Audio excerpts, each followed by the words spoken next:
Pagi itu perubahan itu begitu kecil sampai Sari hampir merasa malu karena telah menyadarinya. Cuma bunyi sendok yang tidak terdengar.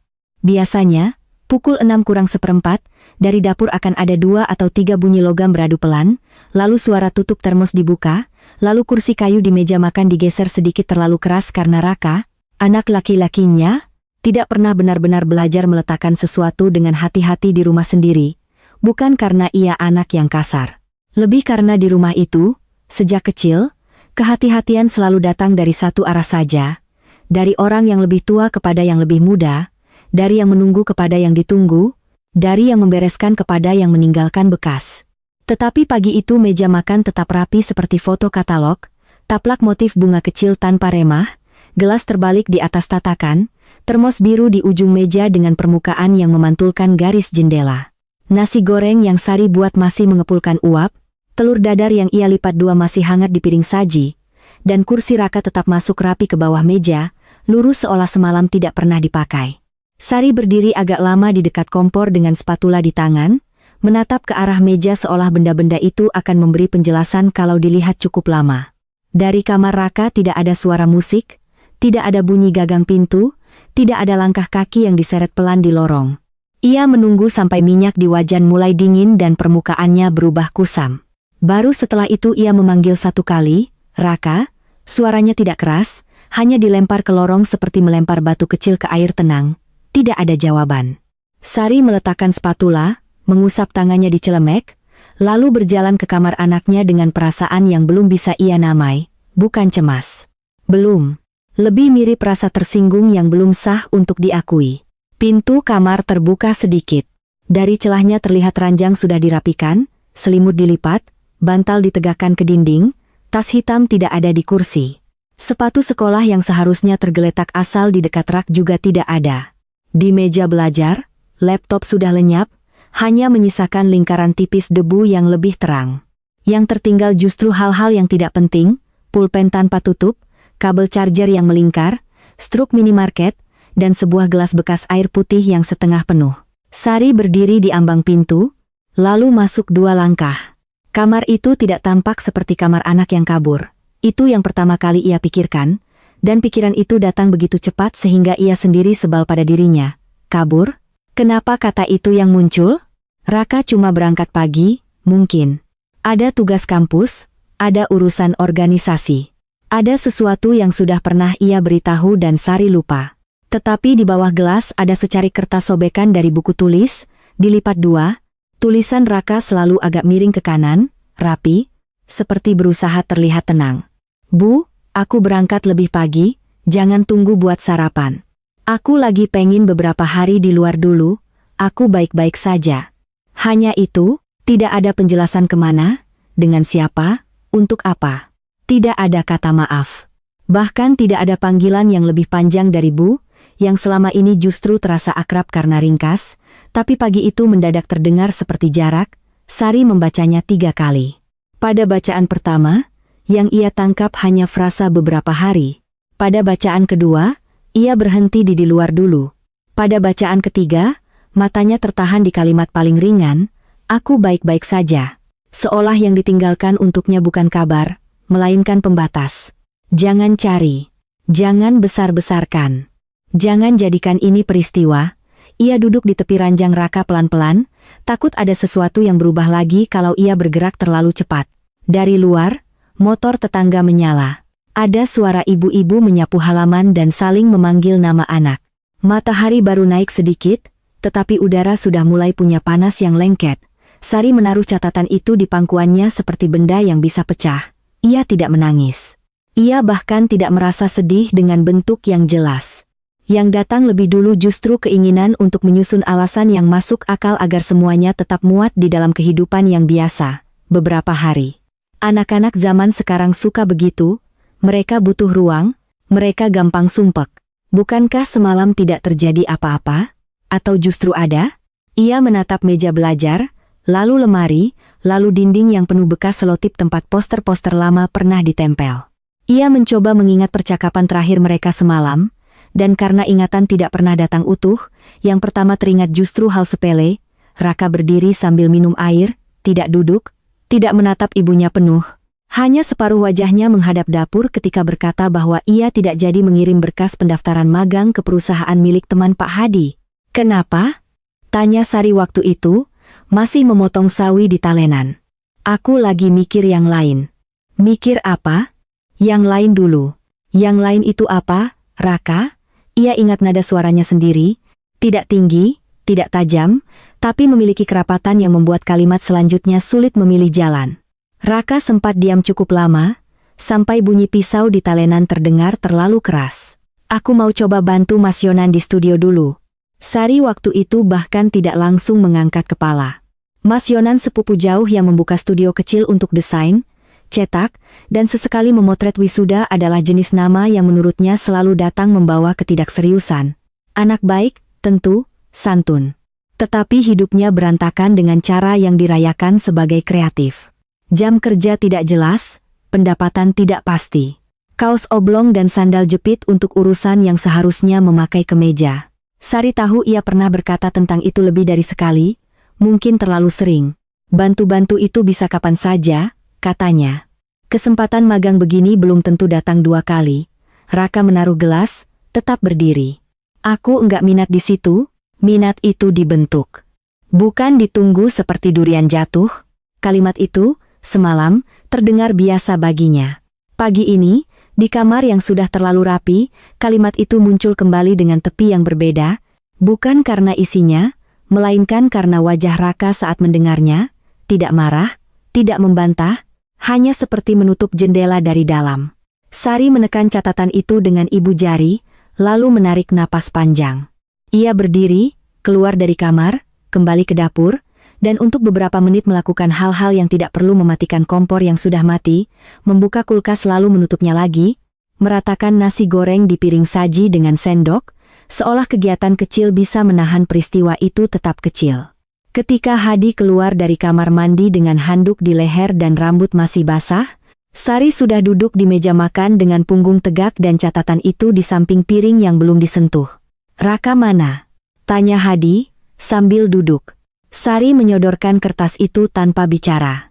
Hadi membacanya cepat, terlalu cepat, lalu mendesah kecil seperti orang yang menemukan tagihan listrik naik, bukan seperti ayah yang baru ditinggal anaknya pergi entah kemana untuk beberapa hari. Paling ke tempat temannya. Beberapa hari, kata Sari. Iya, kalau lagi kesal juga anak sekarang suka begitu. Hadi mulai mengambil nasi goreng. Kesal sama apa? Hadi menoleh sebentar, menatap istrinya, lalu kembali ke piring. Kamu jangan langsung bikin ini besar, Sar. Ia tidak mengucapkannya dengan niat menyalahkan, justru seperti ingin menenangkan. Tetapi Sari benci cara laki-laki itu bisa membuat sesuatu terdengar berlebihan hanya dengan menyebutnya besar. Sejak awal pernikahan, Hadi punya bakat untuk membuat tepi-tepi masalah tampak lebih halus dari aslinya, bukan karena ia bijaksana.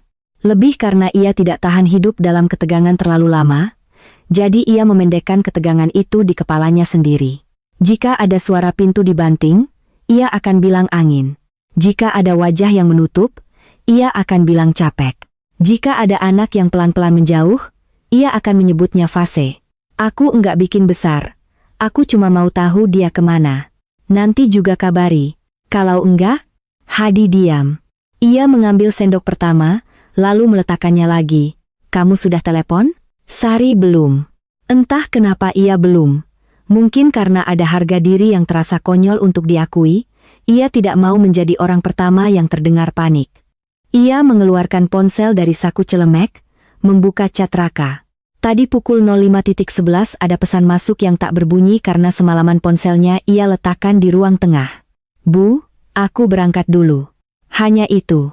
Pesan berikutnya dari Sari belum ada. Ia menulis, kamu di mana? Lalu menghapusnya. Menulis lagi, pulang jam berapa? Lalu menghapusnya juga. Akhirnya ia mengetik, lagi di mana, Kak? Dan mengirim. Tanda centang 2 muncul hampir segera, tapi tak berubah biru. Hadi kini benar-benar mulai sarapan. Makan dulu, katanya. Nanti kamu pusing. Sari menatap suaminya cukup lama. Kadang-kadang ia merasa pernikahan bertahan bukan karena 2 orang saling mengerti, tetapi karena keduanya sudah terbiasa pada cara pasangannya salah. Ia tahu Hadi tidak jahat. Ia juga tahu, justru karena itu, rasa kecewa padanya tidak pernah punya tempat yang jelas. Setelah Hadi berangkat kerja, rumah menjadi terlalu sunyi. Sari membereskan piring, mencuci wajan, menjemur handuk, menyapu dapur, lalu berhenti di depan kamar Raka lagi. Dari mana sebetulnya perubahan ini dimulai? Pertanyaan itu datang seperti rasa gatal di tempat yang tidak bisa dijangkau. Ia masuk dan mulai memperhatikan hal-hal yang sebelumnya luput. Buku-buku kuliah yang disusun tak lagi menurut mata kuliah, tetapi menurut ukuran. Rak atas yang biasanya penuh, sekarang renggang. Map biru berisi sertifikat lomba semasa SMA hilang. Hoodie abu-abu kesayangan Raka tidak ada di gantungan. Barang-barang yang dibawa bukan barang banyak, tetapi barang pilihan. Bukan pergi karena emosi sesaat, pikir Sari, lalu buru-buru memarahi dirinya sendiri karena lagi-lagi menamai terlalu cepat. Di meja, di bawah tumpukan kertas, ada print out formulir magang yang belum lengkap. Sari membukanya. Kolom tanda tangan orang tua masih kosong. Ia duduk di kursi belajar dan menatap ruang kosong itu. Semalam, sebelum tidur, Raka sebenarnya sempat meletakkan kertas ini di meja makan. Kalau memang harus pakai tanda tangan, besok saja, katanya. Sari yang waktu itu sedang melipat cucian menjawab tanpa melihat, kalau memang kamu niat. Setelah itu tidak ada percakapan besar. Hanya bunyi TV dari rumah depan, bunyi gayung di kamar mandi, bunyi sendal Hadi di teras. Tetapi sekarang ruang kosong untuk tanda tangan itu tampak seperti sesuatu yang sudah lama menunggu untuk tidak diisi. Sari mengingat lebih jauh, ke minggu-minggu sebelumnya. Raka lebih sering pulang malam, bukan sangat larut, hanya cukup lewat untuk menghindari makan malam bersama. Ketika ditanya, jawabannya selalu ada, rapat, bantu teman, revisi proyek, mampir studio. Ia tetap sopan, tetap mengangkat piringnya sendiri ke wastafel, tetap menjawab kalau dipanggil, tetapi ada sopan santun yang justru membuat Sari tidak nyaman, seperti tamu baik yang terlalu sadar menjaga jarak di rumah orang.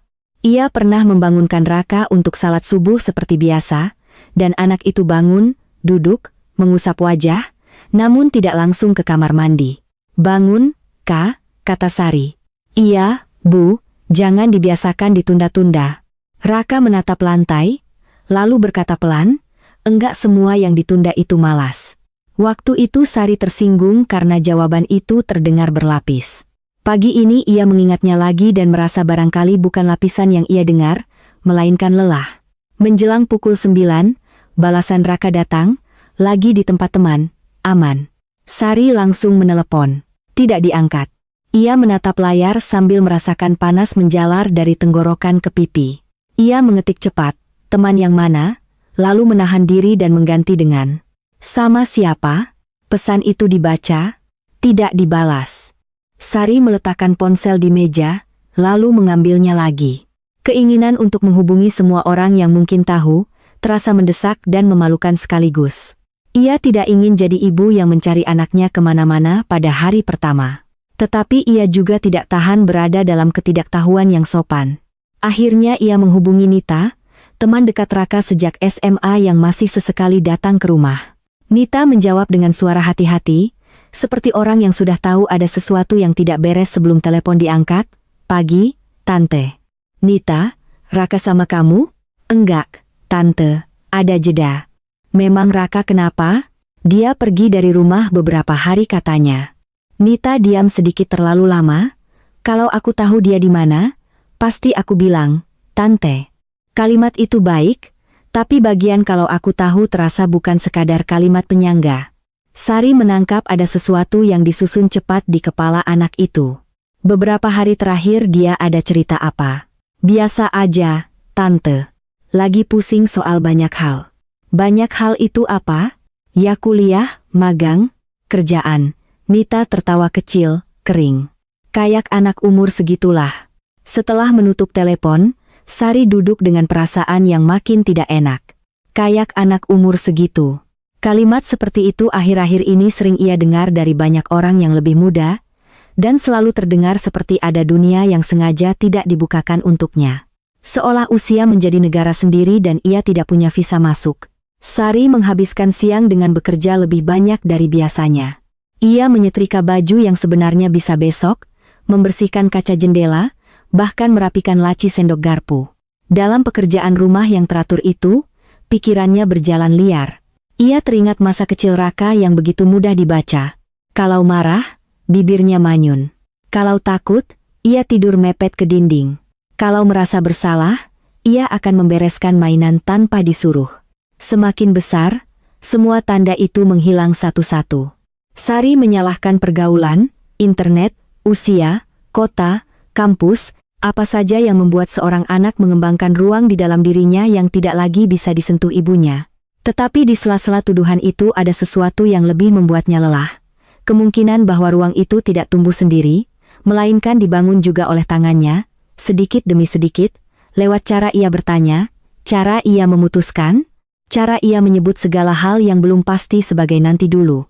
Menjelang sore, Hadi mengirim pesan, sudah ada kabar. Sari membalas, aman katanya. Hadi lalu mengirim emotikon jempol. Melihat itu, Sari hampir ingin melempar ponsel ke sofa. Dalam banyak hal, ia dan Hadi tidak pernah bertengkar besar. Mereka menjalani rumah tangga seperti orang yang tahu bagian mana dari tembok yang tidak boleh diketuk terlalu keras. Waktu Raka kelas 3 SMA dan bilang ingin masuk desain komunikasi visual, Sari yang pertama menolak. Bakat boleh, tapi hidup jangan dibuat coba-coba, katanya. Hadi waktu itu tidak terang-terangan mendukung Sari, tapi justru itu yang membuatnya terasa lebih sendirian.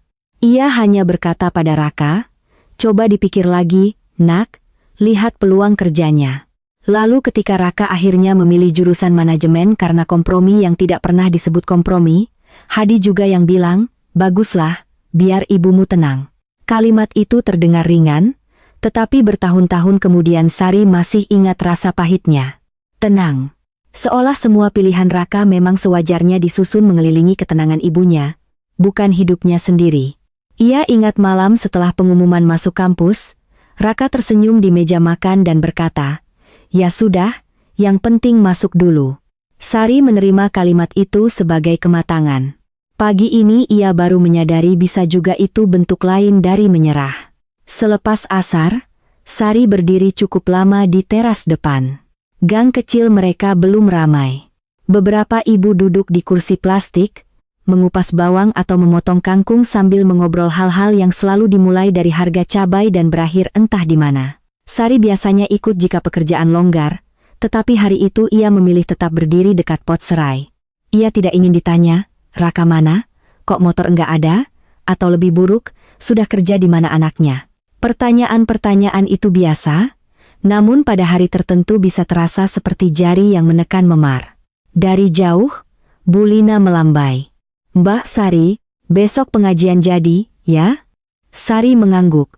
Insya Allah, ia bahkan bersyukur ditanya hal biasa. Dunia luar berjalan seolah tidak ada yang bergeser. Sementara di dalam rumah satu kursi kosong sudah mengubah ukuran diam, malam datang lambat. Raka belum juga menghubungi. Sari menghangatkan lauk seperlunya. Hadi pulang lebih larut dari biasa, melepas sepatu di teras sambil mengeluh macet, mandi, lalu baru bertanya lagi tentang Raka dengan nada yang sudah setengah lelah. Sari memberitahu tentang pesan singkat dan telepon yang tidak diangkat.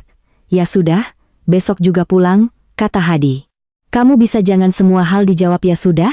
Hadi menoleh, terkejut bukan karena kalimat itu keras, melainkan karena datang dari Sari yang jarang mengatakannya langsung.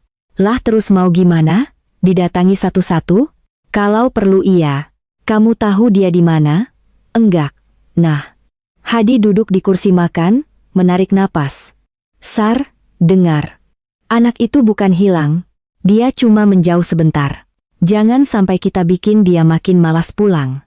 Ada yang benar dalam kalimat itu, dan justru karena itulah Sari tidak bisa membantah cepat. Ia tahu menarik terlalu keras justru bisa membuat tali putus.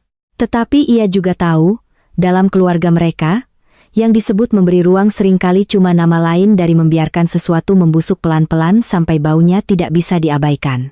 Mereka makan malam hampir tanpa suara. Setelah itu, ketika Hadi menonton berita di ruang tengah, Sari kembali ke kamar Raka dan duduk di lantai. Ia membuka laci pertama, kartu-kartu ATM lama, flash disk, nota fotokopi, stiker band. Laci kedua, buku sketsa yang hampir tak pernah ia lihat. Sari menahan diri beberapa detik, lalu membukanya. Halaman-halamannya penuh gambar tangan, wajah setengah jadi, sudut-sudut rumah, tiang listrik, orang duduk menunggu di halte, sepatu di depan pintu, punggung perempuan di dapur. Garisnya ragu tapi teliti. Ada beberapa halaman yang hanya berisi variasi wajah dengan satu mata terbuka, satu mata tertutup. Di salah satu halaman, ada gambar meja makan rumah mereka, sangat akurat sampai ke motif bunga di taplak dan letak termos di ujung. Hanya satu hal yang diubah, kursi-kursinya digambar sedikit terlalu jauh satu sama lain. Sari menutup buku itu cepat, seperti ketahuan membaca isi kepala orang. Ia duduk lagi tanpa tahu harus merasa apa. Bangga, mungkin. Terluka juga. Keduanya tidak cocok berdampingan, tetapi malam itu tetap duduk berdekatan dalam dirinya. Ia jadi teringat masa ketika Raka kecil suka menggambar di balik buku tulis. Sari sering memarahinya karena dianggap menghabiskan waktu, mengotori halaman, tidak fokus. Nanti kalau tugasmu jelek, gambar-gambar begini enggak ada gunanya. Begitu katanya berulang kali, dengan keyakinan yang lahir bukan dari kebencian pada seni, melainkan dari takut pada hidup yang tidak pasti. Ia dibesarkan dengan ukuran yang lebih sederhana, sekolah yang benar, kerja yang jelas, penghasilan yang tetap, mulut tetangga yang tidak terlalu banyak bahan. Ia kira semua itu bentuk kasih sayang yang masuk akal. Sekarang, di kamar yang sudah kehilangan pemiliknya untuk sementara, ukuran-ukuran itu tampak seperti pakaian lama yang masih dipaksa masuk ke tubuh orang lain. Hampir pukul 11 malam, ponselnya bergetar. Bukan Raka, Nita. Tante, maaf. Aku cuma mau bilang, jangan marahin Raka dulu kalau dia pulang. Sari menatap pesan itu lama sebelum membalas. Emang dia cerita apa? Titik 3 muncul, hilang, muncul lagi. Dia capek, Tante. Hanya itu, kalimat sederhana, tapi terasa seperti vonis yang tidak lengkap. Capek karena apa? Kuliah? Uang? Rumah? Ibunya? Sari mengetik, semua orang juga capek, lalu menghapusnya. Mengetik lagi, aku ibunya, aku cuma mau ngerti. Lama sekali sebelum Nita menjawab, kadang kalau terus-terusan harus jadi anak yang benar, orang bisa enggak tahu lagi dia maunya apa. Sari meletakkan ponsel di kasur dan menutup wajah dengan kedua tangan. Ia tidak menangis, tetapi dadanya terasa seperti dipenuhi udara yang salah. Ia membenci kalimat itu karena ada bagian darinya yang langsung ingin menolak, dan ada bagian lain yang diam-diam tahu dari mana kalimat itu bisa datang. Menjadi anak yang benar. Sari mencoba mengingat kapan terakhir ia mengatakan kepada Raka bahwa ia boleh salah. Bukan salah kecil seperti menaruh handuk sembarangan atau lupa beli kecap, tetapi salah yang sungguh-sungguh memilih sesuatu yang ia tidak setujui, gagal di jalan yang ia tidak pahami, menjadi orang yang hidupnya tidak bisa ia banggakan di depan keluarga besar. Ia tidak menemukan jawabannya. Yang ia temukan justru potongan-potongan adegan lama. Raka pulang membawa nilai matematika 84 dan wajah was-was karena teman-temannya banyak yang di atas 90. Sari bilang, lumayan, tapi kamu tahu kamu bisa lebih. Raka kelas 2 SMP menang lomba poster. Membawa hadiah buku dan sertifikat. Sari berkata, bagus, tapi jangan lupa pelajaran utama. Raka suatu malam bilang ingin ikut pameran kecil di kafe. Sari bertanya, ada uangnya? Setiap kalimat, pada saat diucapkan, terasa masuk akal. Bahkan bertanggung jawab. Tetapi jika disusun panjang ke belakang, ia mulai terdengar seperti satu nada yang tidak pernah berubah. Menjelang tengah malam Sari akhirnya tidur, atau lebih tepatnya memejam sambil tetap mendengarkan rumah. Setiap bunyi motor dari gang depan membuat tubuhnya siaga. Setiap suara pagar tetangga berderit membuatnya mengangkat kepala. Tetapi tidak ada yang datang. Pagi kedua tanpa Raka terasa lebih buruk karena perubahan kecil hari kemarin kini menjadi bentuk baru dari kebiasaan. Meja makan tetap untuk 2 orang. Sari memasak lebih sedikit tanpa memikirkan dulu, lalu merasa bersalah setelah menyadarinya. Ia pergi ke pasar, menawar sayur, membeli tempe, berbasa-basi dengan penjual, semuanya dengan perasaan seperti orang yang sedang menyembunyikan benda rapuh di dalam tas. Di pasar, ia bertemu Ibu Tatik yang langsung bertanya, Raka sekarang sibuk skripsi, ya? Sari tersenyum tipis. Masih banyak tugas. Ia pulang dengan kepala sedikit pening karena terlalu banyak jawaban kecil yang harus dibuat terlihat alami. Siang harinya, ketika ia sedang mengiris bawang merah, ponselnya berbunyi. Nama di layar, Raka. Seluruh tubuhnya menegang. Ia mengangkat secepat mungkin, lalu menyesali kecepatan itu. Halo, Bu. Suara itu terdengar normal, dan justru karena normal, amarah yang semalam tertahan nyaris muncul duluan. Kamu di mana?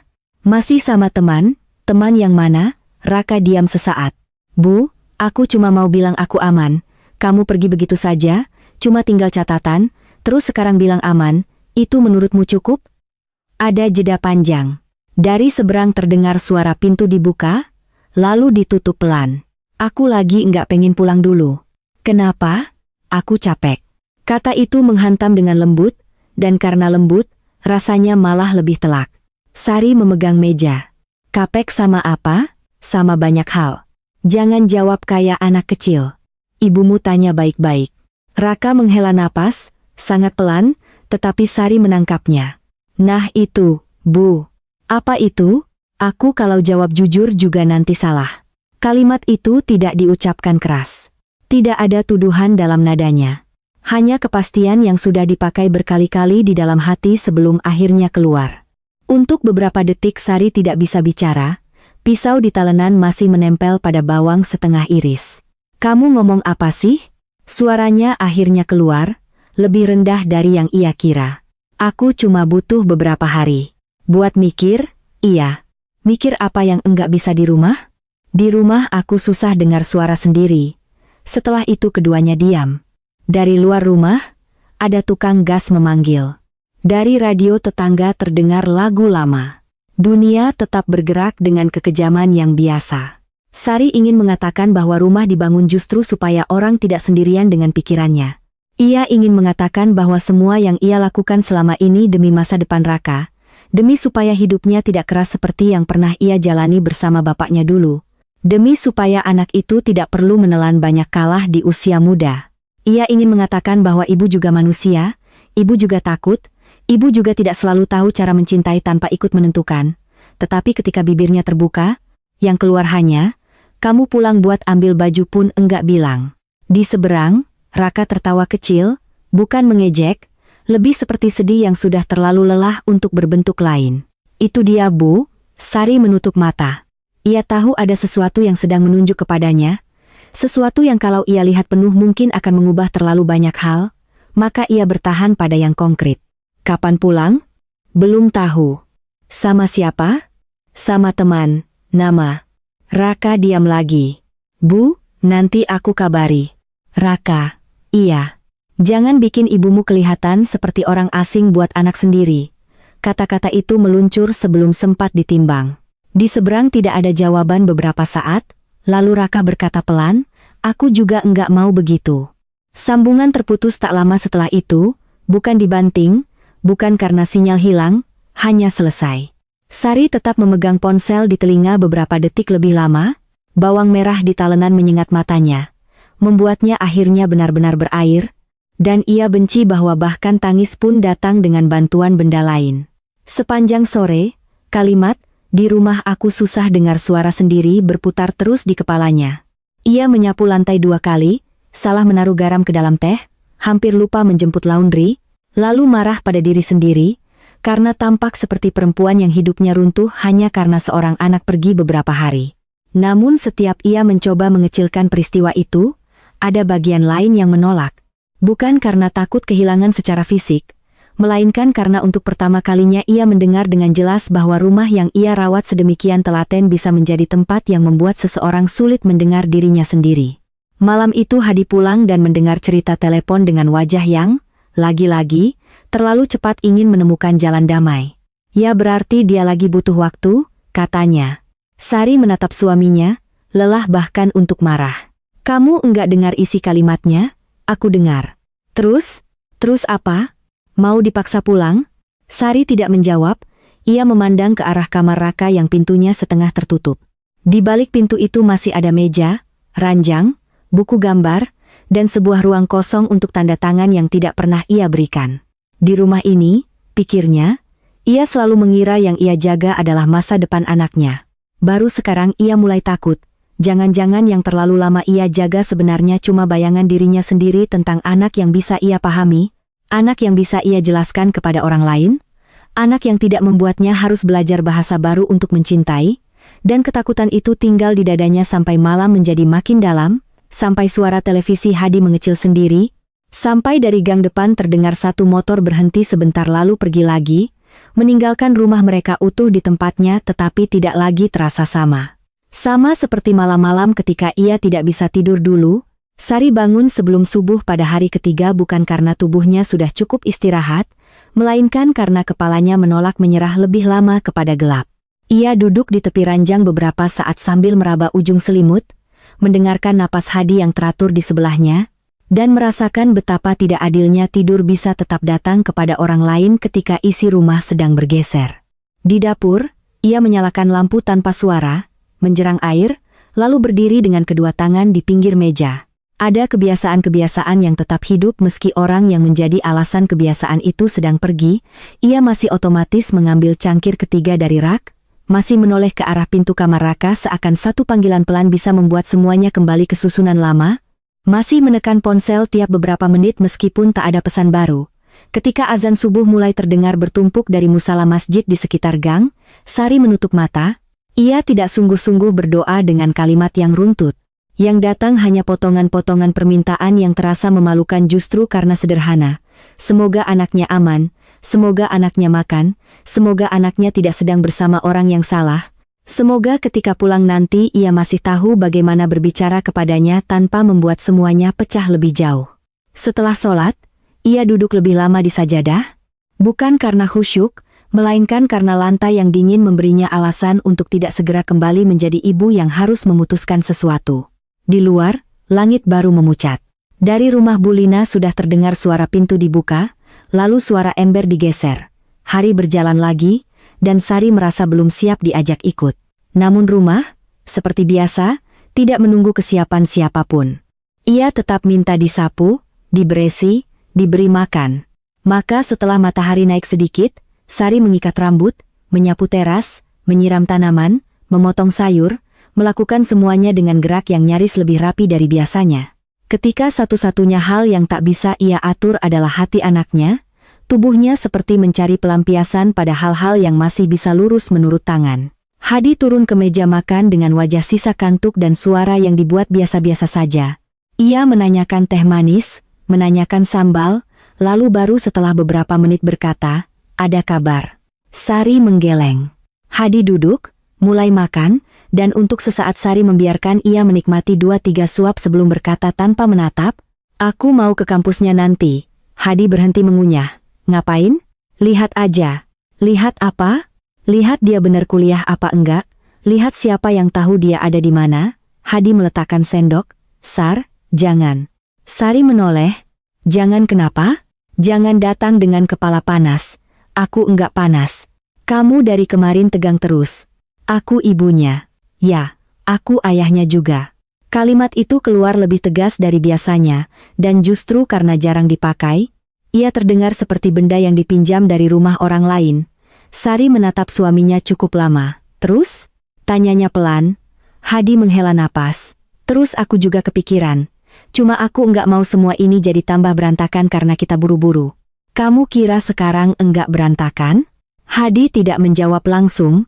Ia mengambil gelas, minum sedikit, lalu berkata, "Kalau kamu datang ke kampus, tanya-tanya orang, nanti apa yang mau kamu dengar? Bahwa dia memang enggak nyaman di rumah? Bahwa dia curhat ke orang lain soal kamu? Kamu siap?" Sari merasa ada sesuatu yang dingin mengalir di punggungnya. Ia ingin membalas bahwa ketidaksiapan bukan alasan untuk tetap bodoh. Tetapi kata-kata itu tertahan karena ada bagian kecil di dalam dirinya yang benar-benar takut pada apa yang mungkin ia dengar. Hadi mungkin bukan orang yang peka, pikirnya, tetapi laki-laki itu sering punya naluri untuk menghindari retakan yang kalau disentuh terlalu cepat bisa melebar. Persoalannya, menghindar juga bisa membuat retakan bekerja sendiri dalam diam. Sari mengalihkan pandangannya ke meja. "Aku enggak mau duduk begini saja." "Ya jangan duduk, hubungi baik-baik, kasih waktu." "Sudah 2 hari, baru 2 hari." Sari hampir tertawa, tapi yang keluar hanya napas pendek. 2 hari bisa terdengar sebentar atau panjang tergantung dari sisi mana orang berdiri. Bagi tetangga, itu belum apa-apa. Bagi ibu yang tiap pagi tahu persis bunyi sandal anaknya di lorong, 2 hari bisa seperti rumah yang kehilangan satu dinding tapi masih dipaksa terlihat utuh. Setelah Hadi berangkat, Sari tetap pergi, tapi tidak ke kampus. Ia sendiri tidak tahu kapan keputusannya bergeser. Mungkin ketika memasukkan dompet ke tas, mungkin ketika mengunci pintu, mungkin sejak mendengar Hadi menyebut kemungkinan bahwa ia akan mendengar hal-hal yang selama ini tidak pernah sampai ke rumah. Motor dibawanya pelan melewati gang, ke jalan yang lebih besar, lalu belok ke arah studio kecil Mas Yonan di deretan ruko dekat fotokopi dan penjual bingkai. Ia belum pernah datang, hanya pernah mendengar alamatnya disebut sambil lalu oleh Raka, dengan nada yang waktu itu tidak ia tanggapi sungguh-sungguh. Pagi belum terlalu siang ketika ia sampai. Ruko itu belum benar-benar buka. Pintu kaca setengah tertutup, tirai tipis di dalam masih menahan cahaya. Di papan kecil tergantung tulisan buka 10, RSR. Sari berdiri di depan selama beberapa detik, merasa canggung melihat bayangannya sendiri di kaca.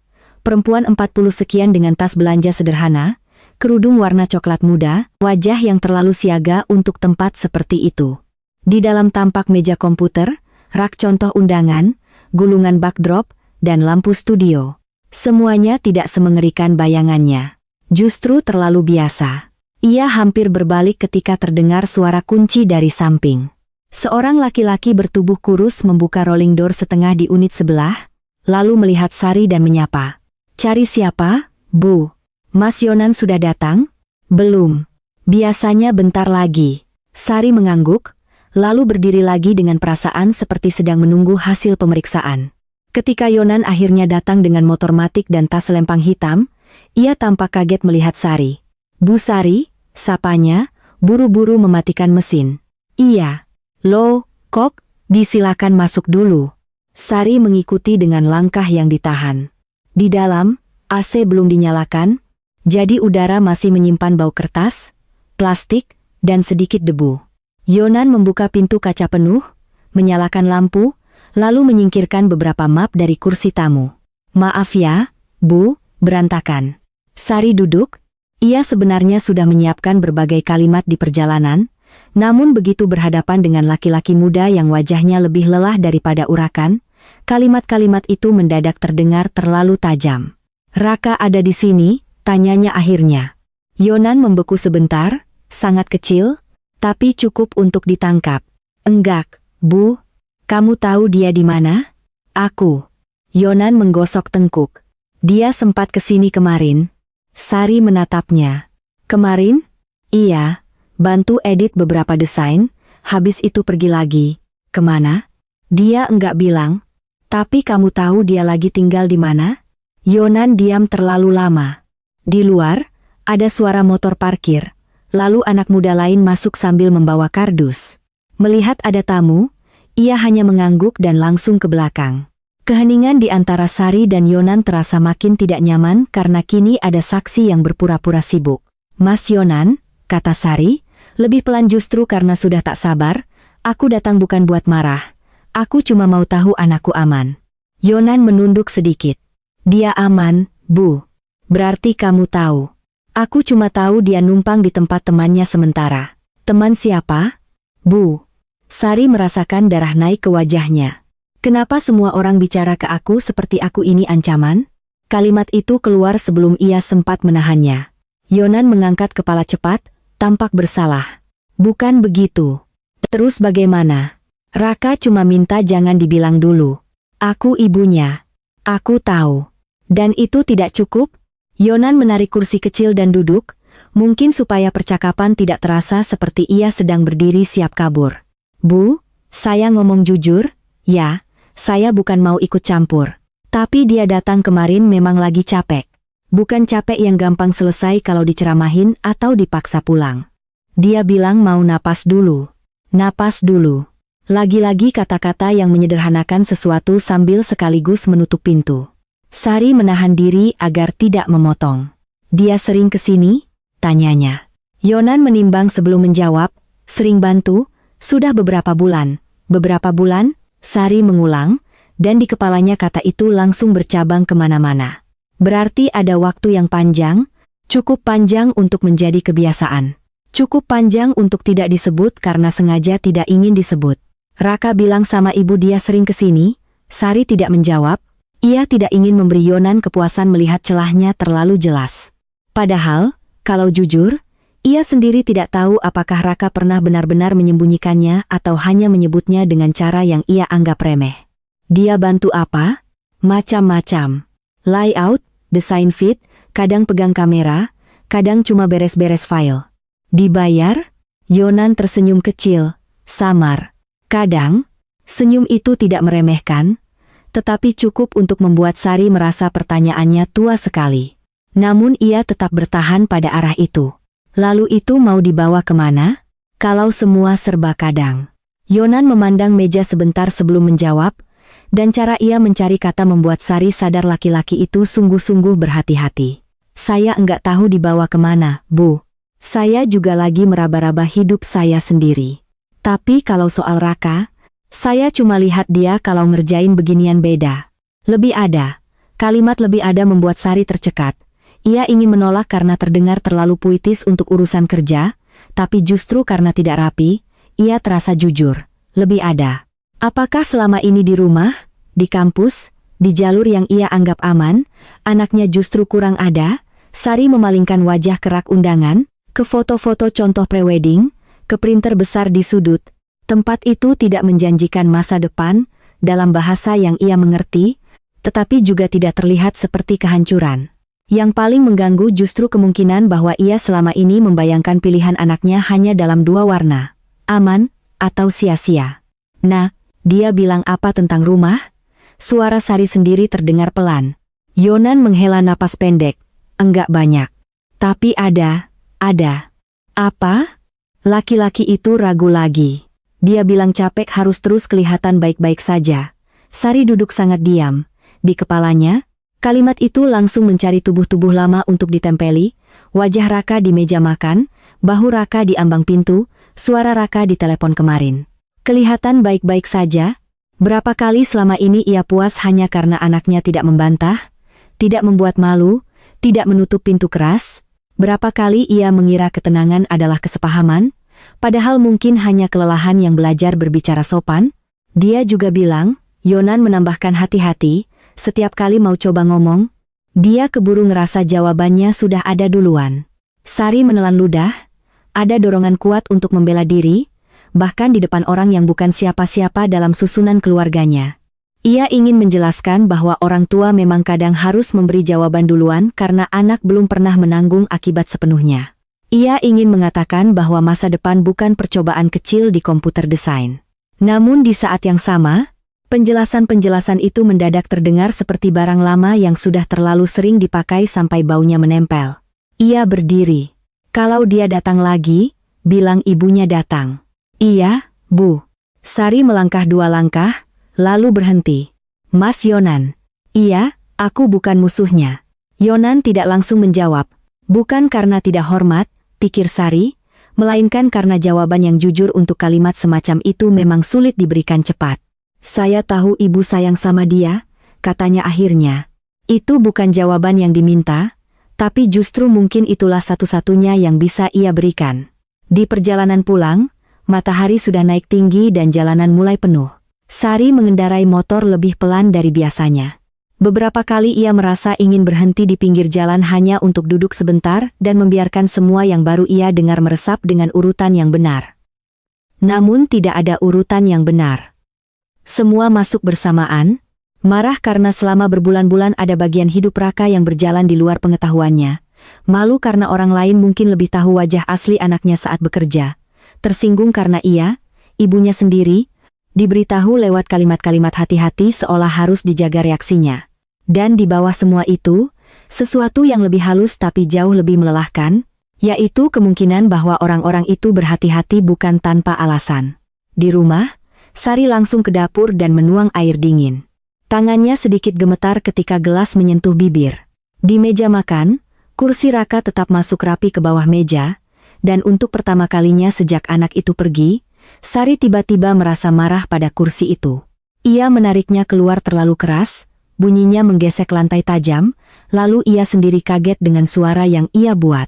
Setelah itu ia duduk dan menangis cepat, tidak deras, tidak lama, lebih seperti tubuh yang akhirnya kehabisan tenaga menjaga bentuk muka. Ketika tangis berhenti, ia merasa bukan lega, melainkan malu. Ia bangun, mencuci muka, lalu menatap dirinya di cermin kamar mandi. Wajah itu masih wajah yang sama, mata agak sembab, garis halus di sekitar mulut, rahang yang mengeras kalau menahan sesuatu. Tidak ada tanda-tanda jelas bahwa seorang ibu baru saja mulai mengakui hal-hal yang selama ini ia susun terlalu rapi. Siang itu ia tidak memasak banyak. Untuk pertama kalinya dalam waktu lama, ia membiarkan rumah makan lauk sederhana tanpa usaha membuat segalanya tampak cukup. Hadi pulang untuk makan siang seperti kadang-kadang ia lakukan jika jadwal lapangan dekat rumah. Ketika melihat sayur sop tipis dan tempe goreng seadanya, ia bercanda, "Hari ini irit, ya?" Sari menjawab datar, "Aku dari luar." Hadi langsung tahu ada yang berubah. "Kemana?" "Studio Yonan." Hadi meletakkan tas kerjanya pelan. "Aku sudah bilang jangan buru-buru, aku enggak buat ribut." "Terus?"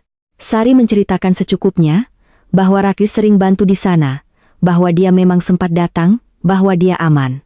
Ia tidak langsung menyebut kalimat-kalimat tentang rumah, tentang napas, tentang jawaban yang sudah ada duluan. Entah karena belum siap mengucapkannya keras-keras atau karena takut jika masuk mulut Hadi, kalimat itu akan dipangkas jadi sesuatu yang terlalu mudah. Namun Hadi, dengan cara yang jarang akurat tapi kadang tetap menyentuh inti, bertanya, "Dia ngomong soal kamu?" Sari menatap suaminya. "Kenapa pasti aku?" "Bukan pasti, tapi kalau anak pergi begini, biasanya bukan cuma soal kerjaan." Ada nada hati-hati dalam suara Hadi yang membuat Sari malah merasa tersudut.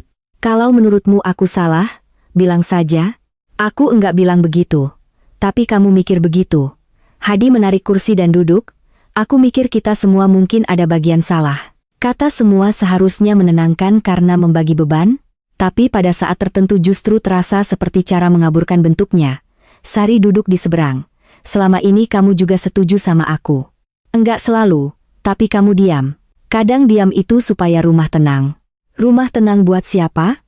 Pertanyaan itu keluar tanpa rencana. Hadi terdiam. Di ruang makan kecil itu, dengan siang panas menempel di jendela dan suara kipas angin dari rumah depan masuk samar-samar, pertanyaan itu tinggal beberapa detik lebih lama dari yang nyaman. Akhirnya Hadi berkata pelan, "Mungkin buat aku juga." Sari tidak menyangka kejujuran sekecil itu akan membuat dadanya lebih berat. Ia selama ini sering menganggap Hadi lemah karena memilih damai, tapi siang itu ia melihat kemungkinan lain. Barangkali suaminya juga lama hidup dalam rumah, yang aturannya dibentuk oleh ketakutan Sari sendiri terhadap masa depan, terhadap penilaian orang, terhadap hidup yang tidak punya pegangan. Bukan berarti Hadi tidak ikut bertanggung jawab, justru mungkin ia terlalu mudah menyerahkan kemudi kepada ketakutan itu selama suasana tetap tampak aman di permukaan. "Waktu Raka pilih jurusan," kata Sari pelan, "kamu bilang apapun pilihannya harus realistis." "Iya." "Waktu dia bilang mau serius gambar, kamu juga enggak dukung." "Aku takut dia kesulitan." "Aku juga." "Iya." Hadi menatap piringnya yang belum disentuh. "Tapi mungkin kita takut dengan cara yang bikin dia sendirian." Sari tidak menjawab. Ia tahu kalimat itu benar cukup untuk melukai, tapi belum cukup terang untuk dijadikan pegangan. Setelah Hadi kembali kerja, rumah menjadi sangat sepi. Sari membawa buku sketsa Raka ke ruang tengah, lalu menyimpannya lagi di lemari tanpa membuka. Ia takut kalau melihatnya sekali lagi, ia akan membaca terlalu banyak atau justru menolak yang terlihat. Sore hari, Nita datang. Ia mengetuk pagar pelan-pelan dan berdiri di luar dengan tote bag dan wajah sungkan. "Tante, maaf tiba-tiba." Sari yang sedang menyiram tanaman menoleh. Untuk sesaat ia hampir mengatakan bahwa ia sedang tidak ingin menerima tamu. Namun ada sesuatu pada cara Nita berdiri bukan seperti anak muda yang datang untuk membela temannya, melainkan seperti orang yang tahu kehadirannya sendiri bisa dianggap kurang ajar yang membuat Sari membuka pagar. "Masuk." Mereka duduk di ruang tamu. Sari membuatkan teh, meskipun keduanya nyaris tak menyentuhnya. Nita meremas tali tas di pangkuannya. "Aku cuma mau pastiin tante enggak terlalu khawatir." "Kalau aku enggak khawatir justru aneh." "Iya." Anak itu mengangguk cepat. "Maksudku, dia aman." "Di mana?" Nita menatap meja. "Tante tahu aku enggak enak di posisi ini." "Kalau tahu, kenapa datang?" Pertanyaan itu lebih tajam dari yang seharusnya, dan Sari langsung menyesalinya sedikit ketika melihat wajah Nita menegang. Karena aku juga enggak enak kalau tante mikir dia benar-benar ninggalin semua. Bukannya itu yang dia lakukan? Nita diam. Sari menghela napas, menurunkan suaranya. Dia makan? Nita mengangguk. Iya, tidur, iya. Masih kuliah? Dia bilang mau masuk lagi minggu depan. Minggu depan. Berarti ia sudah mengukur kepergian ini sedikit lebih panjang daripada yang terdengar di catatan pertama. Sari menatap gadis itu lebih lama. Ia pernah beberapa kali melihat Nita duduk di meja makan mereka, tertawa dengan Raka soal dosen, tugas, hal-hal yang setengah ia pahami. Anak itu sopan, sering membantu mengangkat piring, selalu mengucap terima kasih. Sari tidak pernah benar-benar memikirkan bahwa dalam hidup Raka, orang seperti Nita mungkin bukan hanya teman yang datang dan pergi, melainkan tempat ia menyimpan bagian-bagian dirinya yang tidak pernah sampai ke rumah. Dia cerita apa ke kamu? Tanya Sari. Nita menggigit bibir bawah, jelas menimbang antara setia dan jujur. Banyak hal kecil. Contohnya, dia capek tiap pulang rasanya udah siap dinilai duluan. Sari menoleh ke jendela. Di halaman, jemuran bergerak sedikit ditiup angin. Dinilai karena banyak hal selalu langsung diarahkan. Bukan ditanya dulu dia maunya apa. Sari tertawa kecil, kering. Anak sekarang suka sekali bicara soal maunya apa, seolah hidup nanti yang menanggung cuma mereka. Nita tidak tersinggung. Ia justru mengangguk perlahan. Iya, mungkin karena mereka belum banyak nanggung, jadi terdengar egois. Tapi mungkin juga karena kalau enggak mulai dari maunya apa, lama-lama enggak tahu hidupnya milik siapa. Kalimat itu terlalu rapi untuk anak seumur mereka, pikir Sari, lalu sadar mungkin justru karena mereka sudah berkali-kali membicarakan hal yang sama. Raka sering ngomong begitu. Enggak dengan kata-kata itu, tapi intinya, Nita mengangguk. Ia lalu menambahkan, lebih pelan, dia bukan marah sama tante doang, sama siapa lagi, sama dirinya sendiri juga. Sari akhirnya menoleh. Kenapa? Karena dia merasa selalu telat ngomong. Pas masih bisa nolak, dia milih nurut. Pas sudah keburu jalan, dia jadi nyalahin semua orang. Sari duduk diam. Ada kelegaan tipis yang tidak pantas diakui. Setidaknya luka ini tidak seluruhnya bermuka dirinya. Tetapi kelegaan itu segera bercampur dengan rasa perih lain. Berarti selama ini anaknya tidak hanya menahan pada orang tua, melainkan juga hidup dalam rasa bersalah terhadap dirinya sendiri. Dia pikir aku enggak pernah dengar dia? Mungkin dia pikir tante dengar, tapi sudah punya arti sendiri duluan. Sari menunduk pada cangkir tehnya yang sudah dingin. Ia teringat begitu banyak percakapan yang selalu berakhir bukan dengan marah, melainkan dengan kesimpulan. Kesimpulan yang efisien, yang dewasa, yang menurutnya perlu supaya urusan cepat selesai. Ternyata, mungkin, justru karena terlalu cepat selesai itulah sesuatu yang lebih dalam tidak pernah mendapat tempat. Nita pulang menjelang maghrib setelah berulang kali meyakinkan bahwa Raka aman dan akan menghubungi. Di depan pagar, sebelum pergi, ia berkata, "Tante, dia sebenarnya sayang rumah." Sari tidak langsung menanggapi. Sayang rumah atau sayang kenangan tentang rumah? Tanyanya tanpa sadar. Nita terdiam beberapa detik, lalu menjawab jujur, mungkin dua-duanya lagi berantem. Setelah gadis itu pergi, kalimat itu tinggal di kepala Sari hingga malam. Sayang rumah atau sayang kenangan tentang rumah? Ia berdiri di dapur memandangi panci nasi, lalu tiba-tiba teringat rumah masa kecilnya sendiri di Magelang. Bapak yang jarang bicara tapi setiap bicara langsung menjadi hukum, ibu yang sibuk menjaga suasana agar tidak pecah, meja makan yang selalu tenang dengan cara yang menyesakan. Sari dulu berjanji dalam hati bahwa jika punya anak nanti, ia akan jadi ibu yang dekat, yang hadir, yang tidak dingin seperti ibunya. Mungkin ia berhasil pada permukaan tertentu, ia memasak, ia menjemput, ia mengingat tanggal-tanggal penting, ia tahu warna kesukaan anaknya di berbagai usia. Namun malam itu ia harus mengakui kemungkinan yang lebih sulit. Orang bisa terasa dekat dalam urusan sehari-hari sambil tetap membuat orang lain sendirian pada hal yang paling menentukan. Hari-hari setelah itu berjalan tanpa kejadian besar, dan justru disitulah ketegangannya menetap. Raka tidak pulang, tetapi mengirim pesan pendek tiap malam. Aman, sudah makan, lagi ada kerjaan, besok kabari. Sari mulai membalas lebih singkat dari sebelumnya, bukan karena reda, melainkan karena takut setiap kalimat tambahan akan terdengar seperti pagar baru, namun singkat pun bukan berarti tenang. Ia menimbang setiap kata berkali-kali, Jangan lupa istirahat terlalu keibuan atau masih wajar? Kalau butuh uang bilang terlalu mengontrol atau justru perlu pulang kalau sudah siap terdengar lapang atau pasif agresif? Di antara menimbang itu, ia menjalani rumah dengan ritme yang berubah pelan. Ia berhenti menyiapkan piring ketiga setiap pagi. Ia menutup pintu kamar Raka kadang-kadang, lalu membukanya lagi karena kamar tertutup membuat rumah terasa sedang menyembunyikan sesuatu. Ia menghadiri pengajian ibu-ibu dengan kepala separuh hadir. Ketika ada yang bertanya tentang anak kuliah, ia menjawab seperlunya. Ia mulai sadar bahwa selama ini banyak hal yang ia ucapkan tentang Raka di depan orang lain lebih merupakan ringkasan yang nyaman baginya ketimbang gambaran sungguhan tentang anak itu. Dia anaknya nurut. Dia realistis. Dia enggak neko-neko. Kalimat-kalimat itu kini terdengar seperti label pada map arsip yang isinya tak pernah benar-benar dibuka. Pada hari ke-6, pesan dari Raka datang lebih panjang. Bu, aku mau ambil beberapa baju malam ini kalau rumah sepi. Sari membaca kalimat itu berulang kali sampai kata, kalau rumah sepi terasa lebih menyakitkan daripada ambil beberapa baju. Rumah sepi, seakan kehadirannya adalah sesuatu yang perlu dihindari demi kelancaran masuk keluar. Ia mengetik, rumah enggak akan sepi. Lalu menghapus. Mengetik lagi, datang aja, lalu menghapus juga. Akhirnya ia mengirim, jam berapa?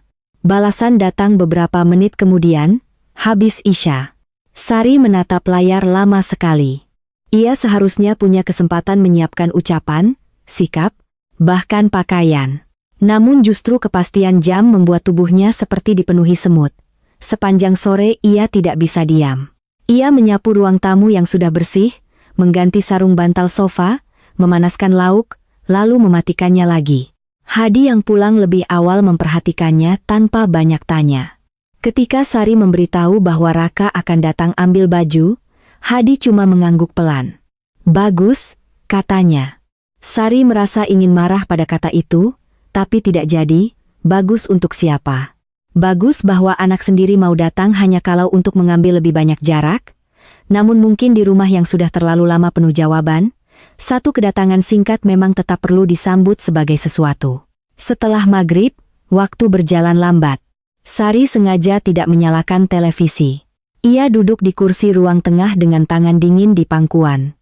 Hadi mondar-mandir sebentar, lalu akhirnya duduk juga, meski lebih ke pinggir, seperti tahu ini bukan malam untuk terlihat mengambil alih. Pukul 8:12, motor berhenti di depan pagar. Sari langsung tahu itu Raka meskipun suara mesinnya bercampur dengan motor lain yang lewat, ada bunyi standar turun, lalu langkah kaki. Pagar diketuk sekali, tidak keras. Hadi berdiri duluan, tapi Sari lebih cepat sampai ke pintu. Ketika dibuka, Raka berdiri di sana dengan hoodie abu-abu, tas selempang, wajah yang kelihatan lebih kurus hanya karena Sari sudah beberapa hari tidak melihatnya. Tidak ada adegan besar. Tidak ada pelukan mendadak, tidak ada tangis, tidak ada permintaan maaf yang bisa mengembalikan apapun. Yang ada hanya 3 orang berdiri di teras dengan cahaya lampu kuning, masing-masing membawa kehati-hatian yang berbeda. Masuk, kata Sari. Raka mengangguk dan melepas sandal, bau udara malam ikut masuk bersama tubuhnya. Di ruang tengah, ia tidak duduk, hanya berdiri agak dekat koridor menuju kamarnya. Aku ambil baju sebentar. Makan dulu, kata Sari. Udah, Bu. Sedikit. Raka menatap ibunya, lalu menggeleng pelan. Aku enggak lama, Hadi berdeham kecil. Ya sudah, ambil dulu. Sari ingin menatap suaminya tajam, tetapi menahan diri. Raka berjalan ke kamarnya. Langkahnya masih langkah yang sama, namun anehnya justru itu yang membuat Sari paling goyah. Tidak ada satu rumah pun yang sepenuhnya siap menerima kenyataan bahwa orang yang berjalan di dalamnya dengan suara sedekat itu sudah tidak lagi tinggal di tempat yang sama di dalam hatinya. Dari ruang tengah, Sari mendengar bunyi lemari dibuka, hanger bergeser, resleting tas, bunyi-bunyi biasa yang malam itu terasa seperti kalimat-kalimat terpotong. Ia berdiri di ambang lorong, tidak masuk, tidak juga benar-benar menjauh. Akhirnya Raka keluar membawa tas yang lebih penuh. Tatapan mereka bertemu hanya sebentar. Kata Sari, dan satu suku kata itu saja sudah membuat tenggorokannya rapat. Iya, Bu. Kamu? Kapan mau pulang? Raka memandang lantai sejenak sebelum mengangkat kepala lagi. Aku belum tahu. Jawaban itu seharusnya sudah ia antisipasi, tetapi mendengarnya langsung tetap seperti menerima luka yang sama dari tangan sendiri. Sari mengangguk pelan. Kamu enggak usah lama-lama kalau cuma karena takut ngobrol. Hadi sedikit bergerak, seolah ingin mencegah, tapi terlambat. Raka tidak marah, wajahnya justru tampak letih sekali. Aku bukan takut ngobrol, Bu. Terus? Aku takut habis ngobrol semua balik seperti biasa padahal enggak ada yang berubah. Kalimat itu jatuh tenang di ruang tengah mereka yang sederhana. Sofa coklat, meja kaca, kalender dinding, rak TV dengan lap yang masih harum pewangi. Sari menatap anaknya dan merasakan sesuatu runtuh pelan di dalam dirinya, bukan karena kalimat itu kejam, melainkan karena ia melihat dengan jelas apa yang dimaksud. Ia terlalu sering memperlakukan pembicaraan sebagai jembatan kembali ke kebiasaan, bukan jalan untuk betul-betul pindah tempat. Jadi maumu apa? Tanyanya. Dan begitu pertanyaan itu keluar, ia sendiri sadar betapa kalimat itu membawa seluruh sejarah cara ia selalu menuntut bentuk yang jelas. Raka tersenyum tipis, pahit tapi tidak sinis. Itu dia, Bu, aku lagi coba tahu dulu. Hadi akhirnya ikut bicara, suaranya pelan. Kamu enggak usah nentuin malam ini, Raka mengangguk. Ada kelegaan singkat di wajahnya yang membuat Sari hampir sakit hati lagi karena bukan dirinya yang bisa memberikannya. Tetapi kali ini ia menahan perasaan itu cukup lama untuk melihat lebih jernih. Mungkin selama ini Hadi, dengan segala diamnya, tidak selalu memberi solusi, namun setidaknya memberi ruang yang tidak langsung meminta bentuk. Sari menarik napas. Kalau aku salah sama kamu, katanya perlahan, setiap kata seperti benda berat yang belum pernah dipindahkan dari tempatnya, aku belum tentu langsung ngerti semua salahku di mana. Tapi bukan berarti aku enggak mau coba dengar. Ruang tamu menjadi sangat sunyi. Raka tidak mendekat, tapi ia juga tidak langsung memalingkan wajah. Aku tahu ibu sayang, katanya. Aku cuma capek kalau sayangnya selalu datang bareng arah. Sari menutup mata sekejap, sayang datang bareng arah. Kalimat lain lagi untuk disimpan. Ia tidak membela diri, untuk pertama kalinya itu bukan karena kalah kata, tetapi karena ia sadar pembelaan akan langsung mengembalikan mereka ke pola lama. Aku enggak janji bisa langsung beda, katanya. Aku juga enggak bisa langsung pulang seolah enggak ada apa-apa, jawab Raka. Sari mengangguk. Di belakangnya, Hadi tetap diam, bukan diam yang lepas tangan, melainkan diam yang kali ini seperti memilih tidak merusak sesuatu yang masih rapuh. Raka menyampirkan tas ke bahu. Aku jalan dulu. Sari ingin bilang hati-hati, ingin bilang jangan lupa makan, ingin bilang uangmu cukup atau enggak, ingin bilang kamar kamu enggak akan aku apa-apain. Pada akhirnya yang keluar hanya, kabari. Raka menatap ibunya, lalu mengangguk. Iya. Ia melangkah ke teras, memakai sandal, membuka pagar. Sebelum naik motor, ia sempat menoleh sekali ke arah rumah, bukan tatapan yang bisa ditafsirkan terlalu jauh. Mungkin hanya kebiasaan, mungkin juga sesuatu yang lain. Sari tidak bergerak sampai suara motor itu hilang di ujung gang. Setelah pagar ditutup lagi, ia tetap berdiri di depan pintu dengan tangan di daun pintu, seolah rumah perlu ditahan agar tidak goyah. Hadi mendekat, tapi tidak menyentuhnya. Lumayan, katanya pelan. Sari menoleh, lelah. Apa yang lumayan? Dia datang. Kamu ngomong. Sari ingin mengatakan bahwa datang untuk mengambil baju bukan kemajuan yang rapi, bahwa obrolan beberapa menit tidak menyelesaikan apapun, bahwa ia justru merasa sekarang semuanya lebih jelas dan karena itu lebih sulit. Tapi ia tidak jadi. Sebab di dasar perih itu ada sesuatu yang belum bisa disebut lega. Namun setidaknya tidak lagi semata-mata gelap. Anaknya datang, melihat rumah ini, mendengar ibunya tidak langsung menyimpulkan, dan pergi lagi bukan sambil membanting pintu. Kadang-kadang yang tersisa memang hanya ukuran sekecil itu. Malam makin larut. Sari masuk ke kamar Raka setelah lama berdiri di lorong. Lemari sudah lebih kosong dari sebelumnya. Beberapa kaos hilang, beberapa gantungan kini berderet tanpa isi. Di meja belajar, buku sketsa tetap di tempatnya. Sari duduk di kursi dan memandangi dinding penuh bekas selotip. Ia tidak membuka buku itu, tidak malam ini. Ia hanya duduk di kamar yang masih menyimpan bau samar anaknya dan mencoba membiarkan satu kenyataan tinggal tanpa buru-buru dijahit. Bahwa ia tidak bisa lagi mencintai dengan cara lama, lalu berharap rumah ini tetap punya arti yang sama bagi semua orang di dalamnya, dan pemahaman itu belum menenangkan apapun, Belum membuat Raka pulang, belum menghapus tahun-tahun yang sudah berjalan dengan caranya sendiri, tetapi untuk pertama kalinya Sari tidak merasa harus segera mengubahnya menjadi keputusan, cukup membiarkannya menempel di dalam dada, seperti bunyi langkah yang baru saja pergi dan masih terasa di lantai bahkan setelah rumah kembali sunyi. Keesokan paginya, Sari tidak langsung membuka pintu kamar Raka seperti yang sempat ingin ia lakukan beberapa kali sejak semalam. Ia hanya berdiri di depan pintu itu sesaat, memegang gagang tanpa menekannya, lalu berbalik ke dapur karena ia tahu dorongan untuk masuk dan merapikan sesuatu di sana bukan lagi soal kebersihan. Ada semacam keinginan yang lebih tua dan lebih sulit diakui, memastikan bahwa kamar itu masih bisa dibaca, bahwa ketidakhadiran anaknya tidak berkembang terlalu jauh saat ia tidur. Tetapi setelah pertemuan singkat tadi malam, sesuatu dalam dirinya mulai memahami bahwa membaca bukan berarti berhak membongkar, dan pemahaman itu tidak membuatnya lega, hanya membuat gerak tangannya sedikit tertahan. Ia menjerang air, menyiapkan teh untuk Hadi, lalu memotong tempe dengan ukuran yang tidak rata. Ketika Hadi duduk di meja makan, wajah laki-laki itu masih menyimpan keletihan yang samar. Mereka tidak langsung membicarakan Raka. Mereka makan beberapa suap dalam diam yang bukan persis damai, tetapi juga tidak lagi sepenuhnya terbuat dari ketegangan yang membatu. Baru setelah itu Hadi bertanya, "Kamu tidur?" Sari mengangkat bahu. "Sedikit." Hadi mengangguk seperti itu jawaban yang bisa diterima. "Dia akan kabari lagi," katanya, bukan dengan nada menenangkan, lebih seperti orang yang sedang menyusun harapan secukupnya agar tidak patah terlalu keras kalau salah.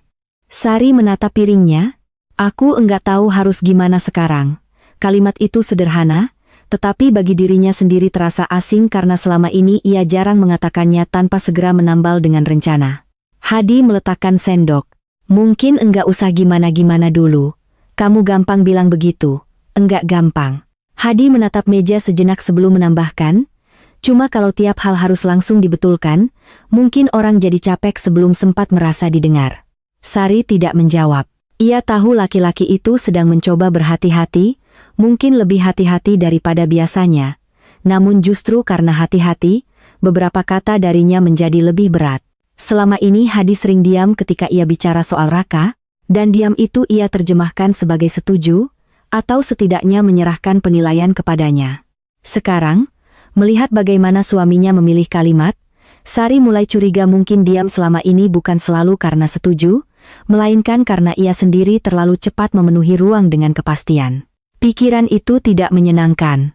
Ia membuat Sari merasa bukan hanya kehilangan pijakan pada anaknya, tetapi juga harus meninjau ulang bunyi-bunyi lama dalam rumah tangganya sendiri. Setelah Hadi berangkat kerja, Sari tidak melakukan banyak pekerjaan rumah. Itu sendiri sudah merupakan perubahan kecil yang terasa janggal. Biasanya semakin gelisah ia, semakin rapi ia membuat rumah, seolah ketertiban benda bisa menebus kekacauan batin. Tetapi pagi itu tubuhnya seperti menolak ikut sandiwara yang sama. Ia hanya mencuci piring, menyapu seperlunya, lalu duduk di kursi dekat jendela ruang tengah dengan ponsel di tangan. Ada keinginan untuk mengirim pesan kepada Raka, sesuatu yang tidak terlalu panjang, tidak terlalu mengatur, tidak terlalu penuh perasaan. Ia mengetik beberapa kali, "Sudah bangun," lalu menghapus. "Makan yang teratur," lalu menghapus juga. Akhirnya ia meletakkan ponsel tanpa mengirim apa-apa. Diam yang dipilih ternyata tidak lebih mudah daripada kalimat yang salah. Menjelang siang, ia masuk ke kamar Raka bukan karena dorongan tadi pagi hilang, melainkan karena ia sadar terus-menerus menahannya juga membuat kamar itu makin besar di kepalanya. Kali ini ia tidak mencari-cari sesuatu, ia hanya duduk di kursi belajar dan memandang keluar jendela kecil yang menghadap tembok samping rumah tetangga. Di meja, buku sketsa itu tetap terletak seperti benda yang sudah berubah fungsi sejak ia tahu sebagian isinya. Ia membuka satu halaman secara acak. Bukan gambar meja makan kali ini, melainkan beberapa studi tangan memegang cangkir, jari-jari dengan sendi yang ditekan pelan, pergelangan yang tampak tegang. Sari menatap goresan-goresan itu dan merasakan sesuatu yang aneh. Selama ini ia mengira Raka menggambar untuk mengisi waktu atau karena bakat yang sayang jika dibiarkan. Tetapi melihat ketelitian pada hal-hal kecil seperti itu, ia mulai paham bahwa bagi anaknya, menggambar mungkin bukan kegiatan tambahan, mungkin justru itu cara ia menahan diri supaya tidak buyar. Pikiran itu membawa rasa bersalah yang tidak langsung meledak, melainkan menyebar pelan seperti air yang masuk ke celah-celah lantai. Ia teringat bagaimana dulu, waktu Raka masih SMP, ia sering memindahkan buku gambar dari meja makan sambil berkata, "Nanti dulu, jangan tiap saat dipikirin." Kalimat itu terasa wajar bagi ibu yang ingin anaknya belajar. Sekarang, di kamar yang terlalu tenang, Sari bertanya-tanya berapa banyak nanti dulu yang ia ucapkan kepada sesuatu yang justru membuat anaknya merasa paling ada. Telepon dari adik perempuannya, Wina, datang siang itu saat ia sedang mengupas bawang. Wina menelepon biasanya untuk hal-hal ringan resep, kabar anak, tanya harga bahan pokok. Sari sempat ragu mengangkat. Ia belum ingin berlatih wajah biasa di ujung suara. Tetapi kalau tidak diangkat, justru bisa menimbulkan pertanyaan lain. "Halo? Mbak, kamu sibuk?" Suara Wina riang seperti biasa. Biasa. Obrolan dimulai dari hal-hal kecil. Cuaca panas, harga cabai, rencana pengajian keluarga bulan depan. Sari menjawab seperlunya sambil terus mengiris, berharap percakapan tetap di permukaan. Namun Wina, seperti banyak saudara yang sudah terlalu lama saling tahu ritme napas, tiba-tiba bertanya, "Kamu lagi enggak enak hati, ya?" Sari berhenti mengiris. "Kenapa, suaramu?" Hanya satu kata, tetapi cukup membuat Sari merasa lelah. Kadang-kadang, yang paling melemahkan, justru bukan orang yang menginterogasi, melainkan orang yang langsung mendengar ada sesuatu yang berbeda ketika ia sendiri belum siap menamainya. "Raka lagi di luar beberapa hari," katanya akhirnya. Wina diam sebentar. "Berantem?" "Enggak juga." Terus, Sari nyaris menjawab dengan versi paling rapi, "Anak sekarang butuh ruang, lagi capek, mau mikir." Namun kata-kata itu mendadak terasa seperti terjemahan resmi yang menutupi bentuk aslinya. "Aku rasa dia capek sama rumah," katanya pelan. Mengucapkannya keras-keras membuat dadanya menegang. Di seberang, Wina tidak langsung memberi nasihat. Itu sudah menolong. "Capek sama rumah atau capek sama rasanya kalau pulang?" tanyanya akhirnya. Sari menutup mata sejenak. "Bedanya apa? Ada." Wina tertawa kecil, tipis, bukan menertawakan. "Kadang orang enggak benci tempatnya, cuma capek jadi versi tertentu terus kalau ada di situ." Kalimat itu bersih sekali, seolah sudah lama terendam dalam pikiran lain sebelum keluar ke telinga Sari. "Kamu ngomong kayak psikolog." "Enggak. Aku cuma punya anak juga." Sari tidak menjawab. Ia dan Wina dibesarkan di rumah yang sama, tapi Wina sejak dulu lebih mudah memberi ruang. Dulu Sari menganggapnya lunak, terlalu gampang memaafkan, terlalu banyak mempertimbangkan perasaan sampai lupa arah. Kini penilaian-penilaian lama itu bergeser sedikit, cukup untuk membuatnya tidak nyaman. "Aku cuma takut kalau aku longgar, nanti dia malah makin jauh," kata Sari. "Mungkin." Wina tidak buru-buru membantah, tapi kalau semua yang mendekat selalu bentuknya dorongan, orang juga bisa jauh sambil berdiri di depan kita. Setelah telepon ditutup, Sari berdiri beberapa saat dengan pisau masih di tangan. Ia sadar hampir semua percakapan yang ia alami sejak Raka pergi terasa seperti orang-orang sedang memberinya cermin dengan sudut yang berbeda-beda. Tidak ada satupun yang sepenuhnya salah, dan justru karena itu ia tidak punya tempat mudah untuk bersembunyi. Sore harinya Raka mengirim pesan pendek, "Aku ada kelas besok. Mungkin habis itu ke rumah ambil laptop." Tidak ada sapaan tambahan, tidak ada emotikon, tetapi bagi Sari pesan itu sudah mengandung hal baru. Bukan hanya kabar aman, melainkan gerak ke arah kegiatan biasa. Ia menatap layar cukup lama sebelum menjawab. Pintu rumah terbuka. Setelah dikirim, ia langsung menyesali pilihan kata itu. Terdengar seperti iklan penginapan, pikirnya, atau seperti kalimat yang terlalu sadar ingin terlihat lapang. Namun Raka hanya membalas, "Iya." Sejak siang itu sampai malam, Sari memikirkan pesan singkatnya sendiri berkali-kali, menanyakan apakah ia sebenarnya sedang belajar memberi ruang atau hanya mengganti bentuk kontrol menjadi sesuatu yang lebih halus. Bagi orang seperti dirinya, bahkan niat untuk berubah pun mudah jatuh menjadi proyek yang harus dikerjakan benar. Dan begitu sesuatu berubah menjadi proyek, ada target, ada ukuran, ada kecenderungan untuk merasa gagal kalau orang lain tidak segera menunjukkan hasil. Kesadaran itu membuatnya jengkel pada dirinya sendiri. Kenapa bahkan mendengar anak pun bisa berubah jadi cara lain untuk mengatur? Malam itu ia tidak menunggu pesan lanjutan. Ia mematikan lampu ruang tengah lebih awal dan mencoba tidur tanpa memegang ponsel. Ketika bangun menjelang subuh, Yang pertama ia rasakan justru bukan cemas, melainkan kehampaan kecil karena tubuhnya sempat lupa beberapa detik bahwa satu bagian hidup sedang bergeser. Lupa sesingkat itu membuatnya merasa bersalah. Setelah salat, ia menanak nasi dan memotong buah. Ia tidak membuat banyak lauk. Jika Raka benar datang setelah kelas, ia akan bisa makan apa yang ada atau tidak makan sama sekali. Sari mengulang kalimat itu di kepalanya seperti latihan. Ia akan bisa makan apa yang ada atau tidak makan sama sekali. Bukan karena Sari ingin bersikap dingin, melainkan karena selama ini makanan kerap menjadi cara paling cepat baginya untuk menarik anak kembali ke wilayah yang ia kuasai. Mau semarah apapun, pulanglah dulu, makanlah dulu, nanti dibicarakan. Sebagian dari itu memang kasih sayang. Sebagian lagi, ia mulai sadar, adalah cara membuat pembicaraan terjadi di bawah aturan yang akrab baginya. Ketika siang lewat dan Raka belum juga muncul, Sari berkali-kali menahan diri untuk tidak bertanya. Ia menyiapkan cucian, melipat pakaian, duduk sebentar, berdiri lagi, menyalakan kipas angin, mematikannya. Pukul 3 lewat sedikit, suara motor berhenti di depan pagar. Kali ini ia tidak langsung lari ke pintu. Ia membiarkan 1 detik berlalu, 2 detik, lalu baru berjalan ke teras. Raka berdiri di luar dengan helm di tangan dan kemeja kampus kusut di punggung. Wajahnya terlihat lebih letih daripada malam sebelumnya. Mungkin karena benar pergi kuliah, mungkin karena tidur tak nyenyak, mungkin karena setiap kunjungan ke rumah sekarang membawa jenis kesiapan baru. Masuk, kata Sari. Raka mengangguk. Ia masuk tanpa banyak melihat sekitar, seolah membatasi diri pada tujuan. Namun ketika melewati meja makan, pandangannya sempat jatuh ke mangkuk buah dan sepiring tempe yang ditutup tudung saji. Tatapan itu hanya sebentar, tetapi cukup untuk ditangkap. Lapar? Tanya Sari, lalu langsung merasa ia terlalu cepat kembali ke pola lama. Raka tidak tersinggung.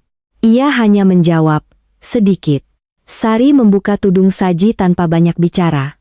Mereka duduk berhadapan.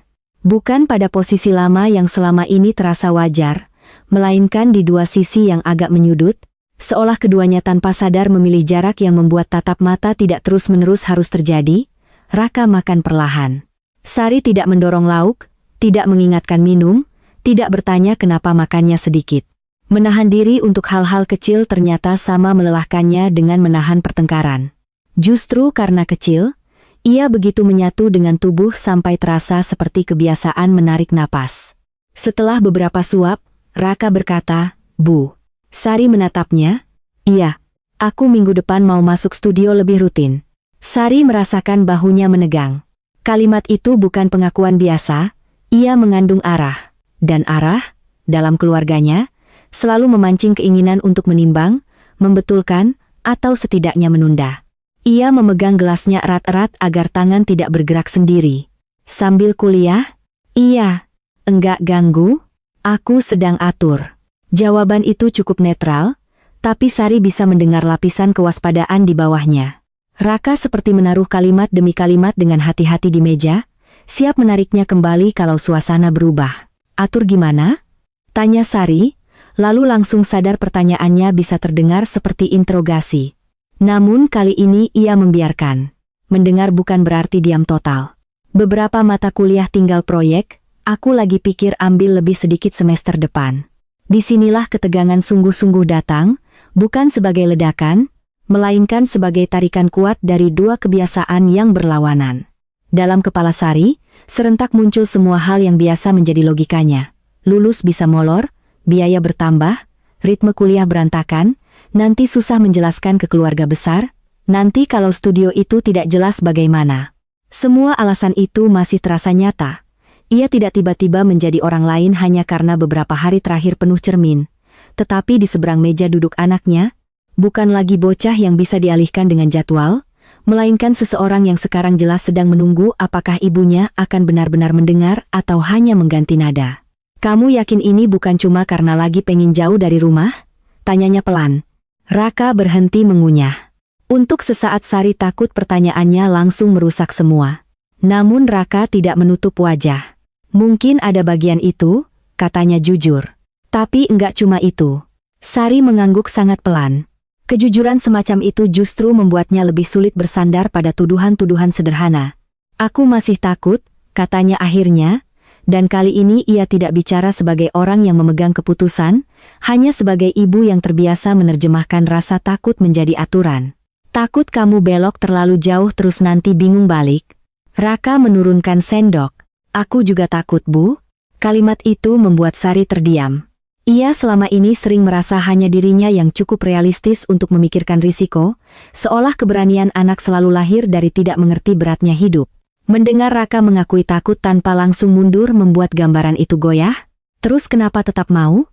Karena kalau aku terus jalan di yang bikin semua orang lebih tenang tapi aku nggak ada di situ, aku juga bingung suatu hari baliknya kemana.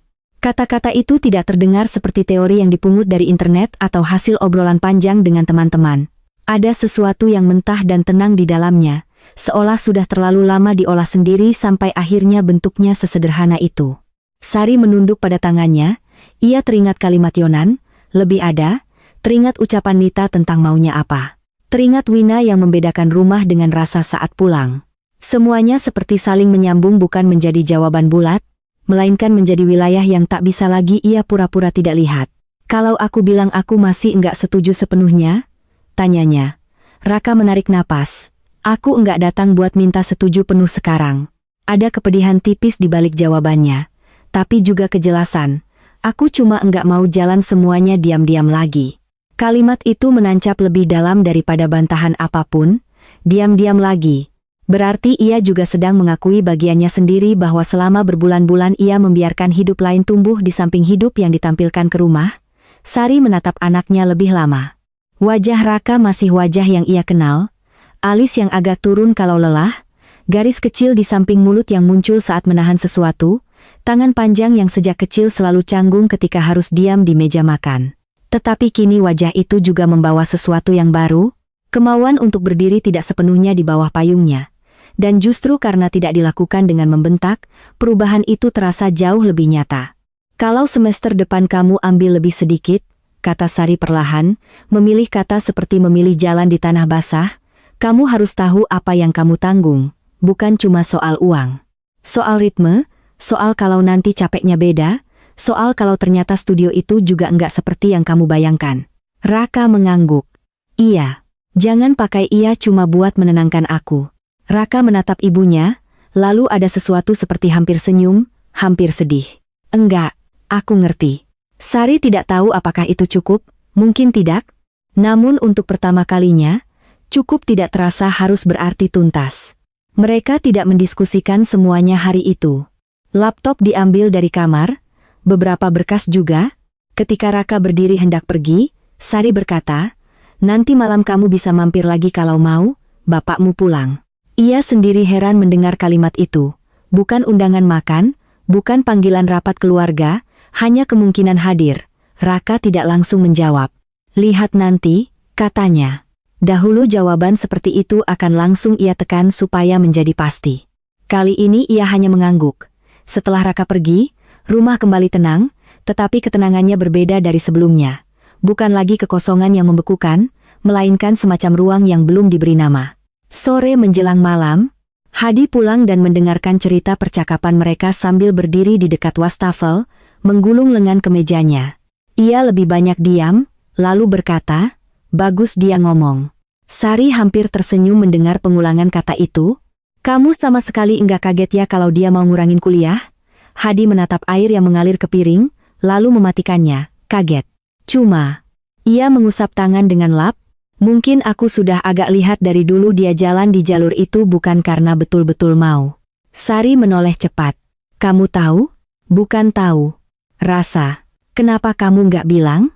Hadi diam cukup lama hingga Sari merasa jawaban apapun akan terlambat. Karena tiap kali kamu sudah yakin sesuatu demi kebaikan, aku sering bingung harus masuk dari mana, katanya akhirnya. Tidak ada tuduhan tegas dalam suaranya. Justru itu yang membuat Sari lebih sulit marah. Jadi kamu biarkan aku jalan sendiri? Aku pikir selama ini aku bikin semuanya lebih tenang. Dan ternyata, Hadi menatap istrinya. Ternyata tenang belum tentu baik. Mereka berdiri beberapa saat dengan kalimat itu menggantung di antara bau sabun cuci piring dan suara azan maghrib yang mulai terdengar dari kejauhan. Sari sadar, untuk mengakui rumah ini dibentuk bukan hanya oleh tangannya sendiri, ia juga harus melihat bagaimana Hadi terlalu lama menyerahkan bentuk itu kepadanya. Bukan untuk membebaskan diri dari tanggung jawab, melainkan supaya kesalahan tidak lagi terlihat seperti satu garis lurus dari satu orang ke orang lain. Dalam keluarga, sesuatu jarang rusak karena satu suara saja. Lebih sering karena satu suara terlalu dominan dan suara lain terlalu lama menyebut diam sebagai kedamaian. Setelah makan malam, Raka tidak datang. Sari tidak bertanya. Tetapi sekitar pukul 9, pesan masuk dari anak itu berbunyi, "Bu, aku sudah bicara sama bagian akademik soal kemungkinan ngatur beban semester. Belum putus. Aku cuma mau kasih tahu dulu." Sari membaca pelan-pelan. Ada sesuatu yang nyaris tidak terlihat bagi orang lain, tapi besar baginya. Raka memberinya kabar sebelum keputusan jadi, bukan setelah semua berjalan diam-diam. Ia menulis balasan cukup lama. Akhirnya yang dikirim, "Terima kasih sudah kasih tahu dulu. Nanti kalau kamu mau cerita lebih jelas, aku dengar." Pesan itu terasa kaku, seperti bahasa baru yang masih dipelajari. Namun Raka membalas, "Iya, Bu." Sari meletakkan ponsel di meja dan menatap ruang tengah yang lampunya redup. Hadi sedang menonton berita tanpa suara besar. Di dinding, kalender bulan ini sudah mendekati akhir. Tidak ada yang luar biasa berubah secara lahiriah. Rumah mereka tetap rumah gang kecil dengan meja makan kayu, pintu kamar yang kadang dibiarkan setengah terbuka, percakapan yang masih lebih sering tersendat daripada lancar. Tetapi di dalam Sari, ada pekerjaan lain yang kini berjalan hampir diam-diam. Ia mulai mendengar lagi potongan-potongan masa lalu bukan untuk menghukum dirinya terus-menerus, melainkan untuk menangkap pola. Bagaimana ia selalu buru-buru memberi arti. Bagaimana rasa sayang mudah bersekutu dengan rasa takut lalu menjelma arah. Bagaimana ia mengira kehadiran berarti hak untuk mengatur. Menyadari semua itu tidak membuatnya otomatis bijak. Keesokan harinya ia masih sempat hampir mengirim pesan yang terlalu panjang soal jadwal makan.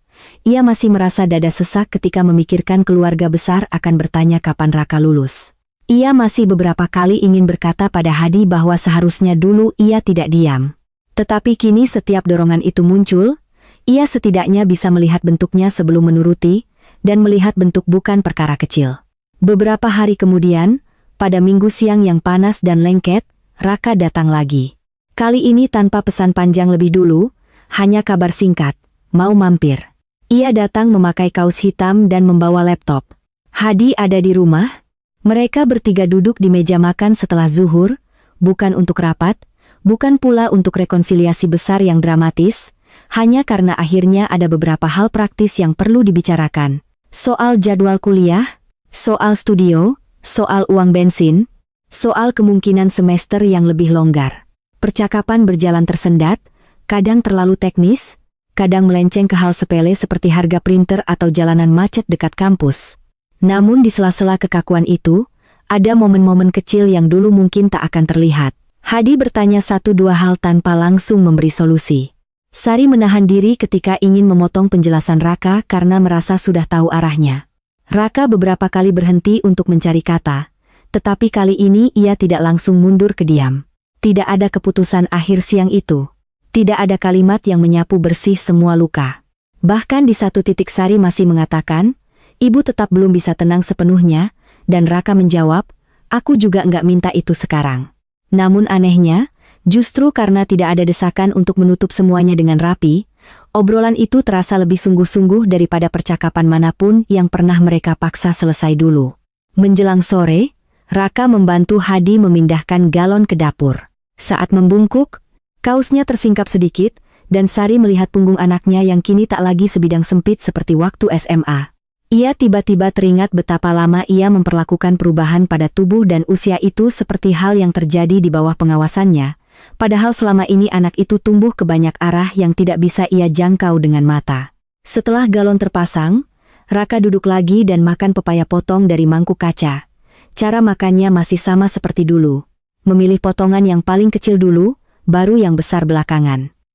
Sari hampir ingin tersenyum, tetapi tidak jadi karena ada rasa haru yang terlalu dekat di tenggorokan. Menjelang maghrib, ketika cahaya di ruang tengah mulai turun dan suara anak-anak bermain di gang terdengar makin jarang, Raka berdiri hendak pulang. Tas laptop sudah di bahu. "Aku balik dulu," katanya. "Iya," jawab Hadi. Sari ikut berdiri. Ada banyak kalimat berkumpul di ujung lidahnya. Seperti biasa, hati-hati di jalan. Jangan lupa makan malam. Kalau capek jangan dipaksa. Soal biaya nanti dibicarakan lagi.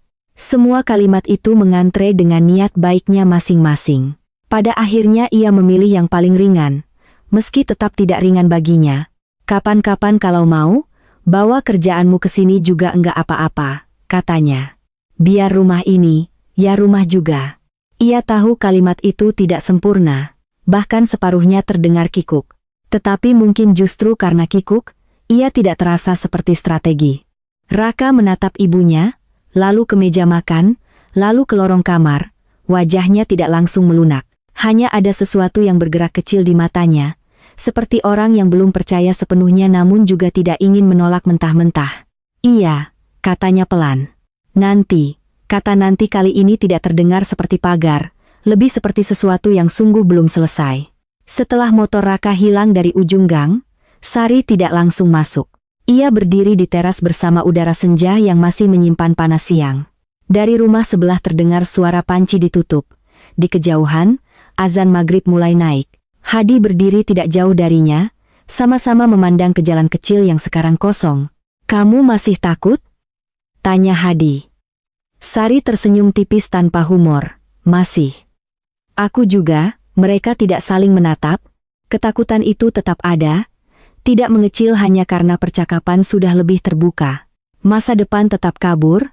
Kuliah Raka belum jelas arahnya. Studio kecil itu belum menjanjikan apa-apa selain kemungkinan dan kerja yang belum tentu stabil.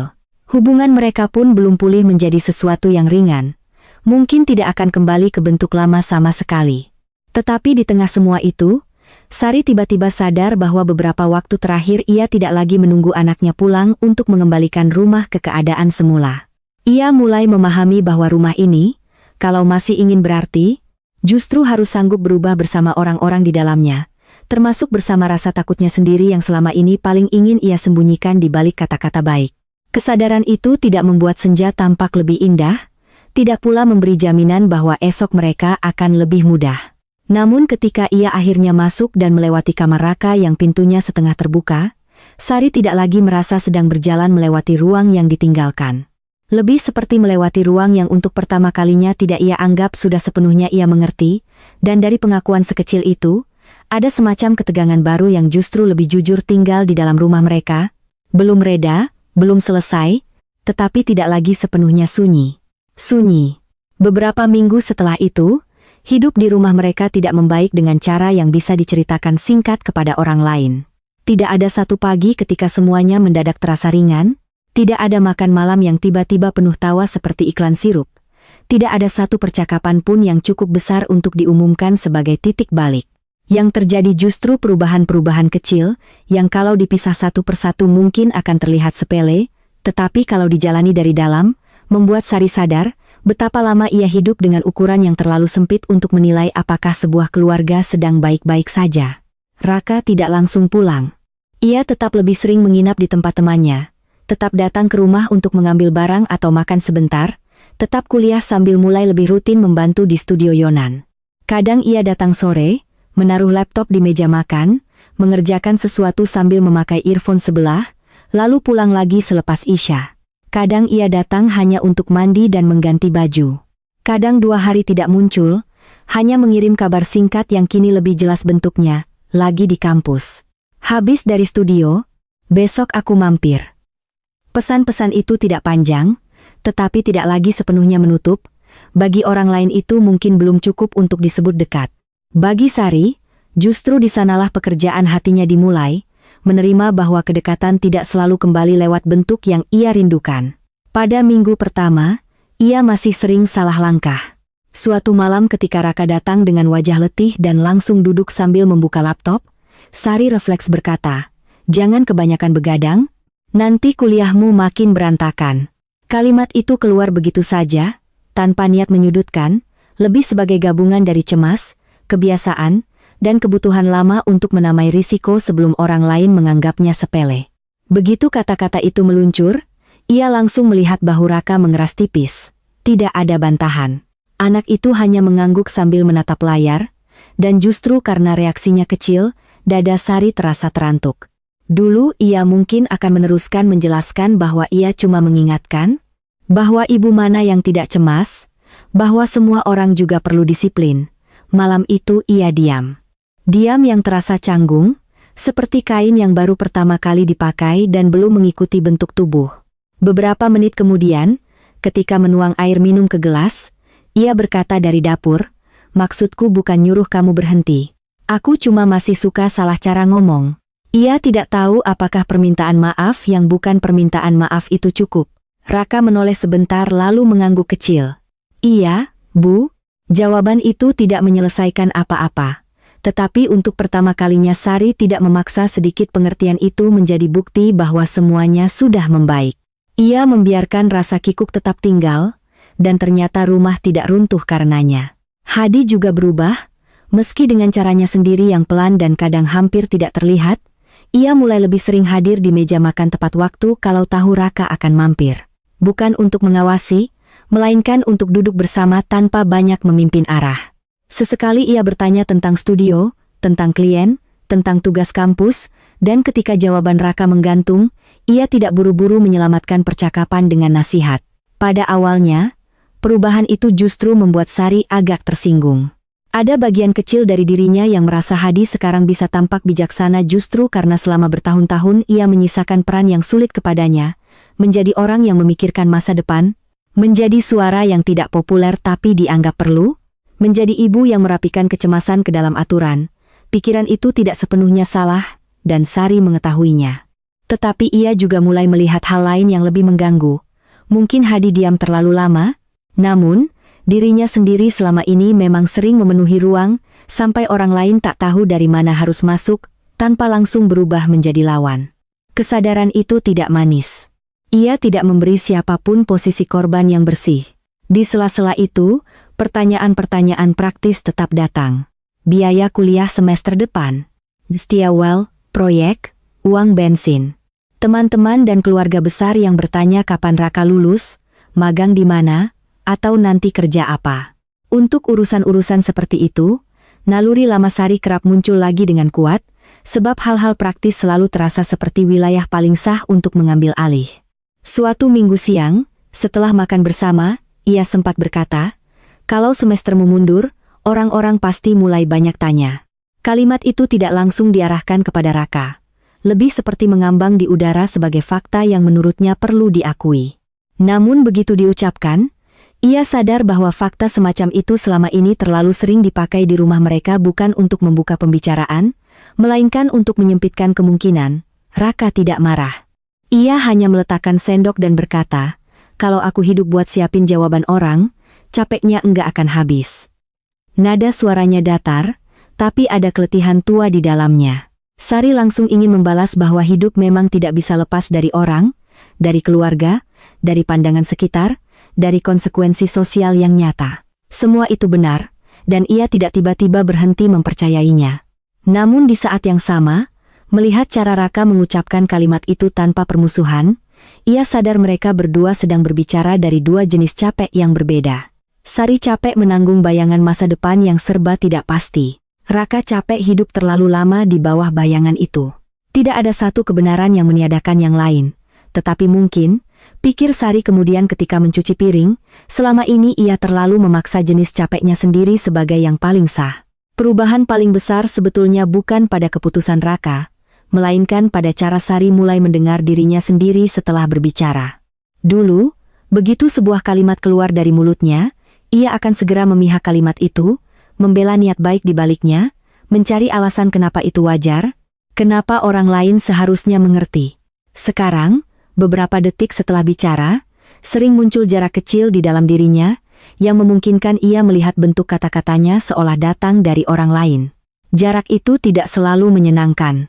Kadang justru membuatnya malu atau jengkel pada diri sendiri. Tapi dari situ ia mulai bisa membedakan mana cemas yang betul-betul perlu diucapkan, mana cemas yang hanya ingin menyamar sebagai kewajiban ibu. Misalnya ketika suatu sore Raka datang lebih larut dari biasa, wajahnya kusam, kausnya berbau matahari dan jalanan. Melihat itu, naluri pertama Sari adalah menyuruh mandi, makan, tidur yang cukup, jangan begini terus. Namun setelah 1 detik yang terasa lebih panjang dari biasanya, ia hanya bertanya, "Capek?" Raka mengangguk, lalu duduk tanpa bicara. Sari membuatkan teh hangat dan meletakkannya di samping laptop. Tidak ada adegan haru, tidak ada ucapan terima kasih yang besar. Tetapi malam itu Raka tinggal lebih lama. Ia bahkan sempat menunjukkan satu desain sederhana yang sedang ia kerjakan untuk promosi kedai kopi kecil. "Yang ini terlalu ramai enggak?" tanyanya, seolah pertanyaannya ringan. Sari menatap layar dan sebenarnya tidak terlalu paham aturan desain, tetapi ia melihat kesungguhan pada pilihan warna, jarak huruf, cara Raka menggeser elemen-elemen kecil sampai terasa pas. "Yang ini mataku lebih nyaman lihatnya," katanya sambil menunjuk salah satu versi. Raka mengangguk, "Iya, aku juga." Sesederhana itu, namun setelah anaknya pulang malam itu, Sari duduk lama di ruang tengah dengan rasa yang sulit dibedakan antara bahagia dan nyeri. Ia senang karena baru saja diajak masuk sedikit ke wilayah yang selama ini tertutup, tetapi justru karena hanya sedikit, ia merasa makin sadar berapa luas bagian hidup anaknya yang dulu ia nilai sebelum sempat ia lihat. Kadang-kadang penyesalan tidak datang sebagai tangis, melainkan sebagai kemampuan baru untuk mengenali kesempatan-kesempatan kecil yang pernah lewat dan tidak ia tangkap. Satu sore lain, ketika Raka sedang tidak ada, Sari membereskan lemari pakaian dan menemukan beberapa map lama berisi rapor, sertifikat, dan hasil lomba masa sekolah. Ia duduk di lantai kamar, membuka satu persatu. Ada lembar penilaian guru TK yang menulis Raka suka menggambar dan tenang saat mengerjakan sendiri. Ada sertifikat juara 2 lomba poster lingkungan waktu SMP. Ada foto hasil karya yang pernah dipajang di mading sekolah. Dokumen-dokumen itu sebelumnya selalu ia anggap sekadar kenangan manis, bukti bahwa anaknya aktif dan berbakat di samping pelajaran utama. Kini, melihat semuanya terkumpul begitu, ia merasa seperti sedang membaca pesan yang sangat lama tertulis tapi baru sekarang punya keberanian untuk dibaca serius. Bukan berarti jalan hidup jadi mendadak jelas. Studio Yonan tetap kecil. Dunia kerja kreatif tetap samar baginya. Raka sendiri pun belum punya bentuk rencana yang rapi. Tetapi Sari mulai paham bahwa yang selama ini ia sebut minat sampingan mungkin justru merupakan garis paling konsisten dalam hidup anaknya. Pengakuan itu datang bersama duka yang pelan. Betapa lama seseorang bisa hidup di samping tanda-tanda yang sama lalu menyebutnya variasi, hanya karena takut mengakui arah yang sesungguhnya. Menjelang akhir bulan, keluarga besar berkumpul di rumah Wina untuk pengajian dan makan siang. Sari sempat ingin tidak datang, ia bisa membayangkan pertanyaan-pertanyaan ringan yang akan menusuk justru karena diucapkan dengan niat bercengkerama. Tetapi menghindar terus juga melelahkan, dan ada bagian dari dirinya yang tidak mau lagi membiarkan hidup diatur sepenuhnya oleh apa yang harus disembunyikan. Maka mereka datang bertiga, Hadi, Sari, dan Raka, yang akhirnya ikut setelah sempat ragu. Di perjalanan, tidak banyak yang dibicarakan. Raka duduk di belakang motor Hadi, sementara Sari menyetir motor sendiri di depan. Sudah lama mereka tidak keluar bersama seperti itu. Anehnya, yang terasa bukan kehangatan keluarga, melainkan kehati-hatian yang rapat. Namun justru di dalam kehati-hatian itulah ada sesuatu yang lebih jujur daripada kebersamaan palsu. Di rumah Wina, semuanya berlangsung seperti biasa. Sandal menumpuk di teras, anak-anak kecil berlarian. Panci besar di dapur. Ibu-ibu bergeser dari urusan resep ke urusan sekolah anak ke urusan harga tanah. Pada awalnya Sari tegang setiap kali nama Raka disebut. Dan benar saja, setelah pengajian selesai dan makan mulai dibagikan, salah satu paman bertanya dengan nada akrab, "Raka sekarang magang di mana, biar cepat lulus?" Dulu, tanpa berpikir, Sari mungkin akan langsung menjawab untuk anaknya, memberi versi paling rapi dan aman dari kenyataan. Kalimat semacam itu sudah begitu lama hidup di lidahnya hingga hampir terasa seperti refleks tubuh. Tetapi siang itu ia menoleh kepada Raka. Hanya sepersekian detik, tapi cukup untuk memberinya tempat. Raka menyadari tatapan itu, "Aku lagi bantu di studio desain sambil ngatur kuliah," katanya tenang. Sang paman mengangguk-angguk, tak sepenuhnya paham, lalu mulai memberi nasihat umum tentang kerja keras dan masa depan, seperti biasa. Tak ada kejadian besar, namun bagi Sari, detik ia menahan diri untuk tidak memotong jawaban Raka terasa seperti melewati jembatan sempit tanpa pegangan. Setelah itu beberapa pertanyaan lain datang, ada yang tulus, ada yang hanya basa-basi, ada yang diam-diam mengandung penilaian, Sari tidak mendadak kebal. Ia tetap merasa panas di telinga, tetap ingin meluruskan beberapa hal, tetap tergoda menambahkan bahwa ini cuma sementara, bahwa semuanya masih dalam pertimbangan. Tetapi ia melihat Raka menjawab secukupnya, tidak menantang, tidak bersembunyi, dan untuk pertama kalinya, ia sadar bahwa selama ini mungkin ia terlalu sering menyelamatkan anaknya dari ketidaknyamanan yang sebenarnya bukan miliknya untuk ditanggung. Pulang dari rumah Wina, mereka berhenti sebentar di lampu merah. Dari kaca spion motor, Sari melihat Raka di belakang Hadi, memegang jok dengan tangan satu, menatap jalan ke depan. Tidak ada ekspresi istimewa di wajah anak itu. Namun begitu sampai rumah dan parkir di teras, Raka berkata pelan kepadanya, "Makasih tadi." Sari menoleh. "Apa? Udah enggak jawab duluan."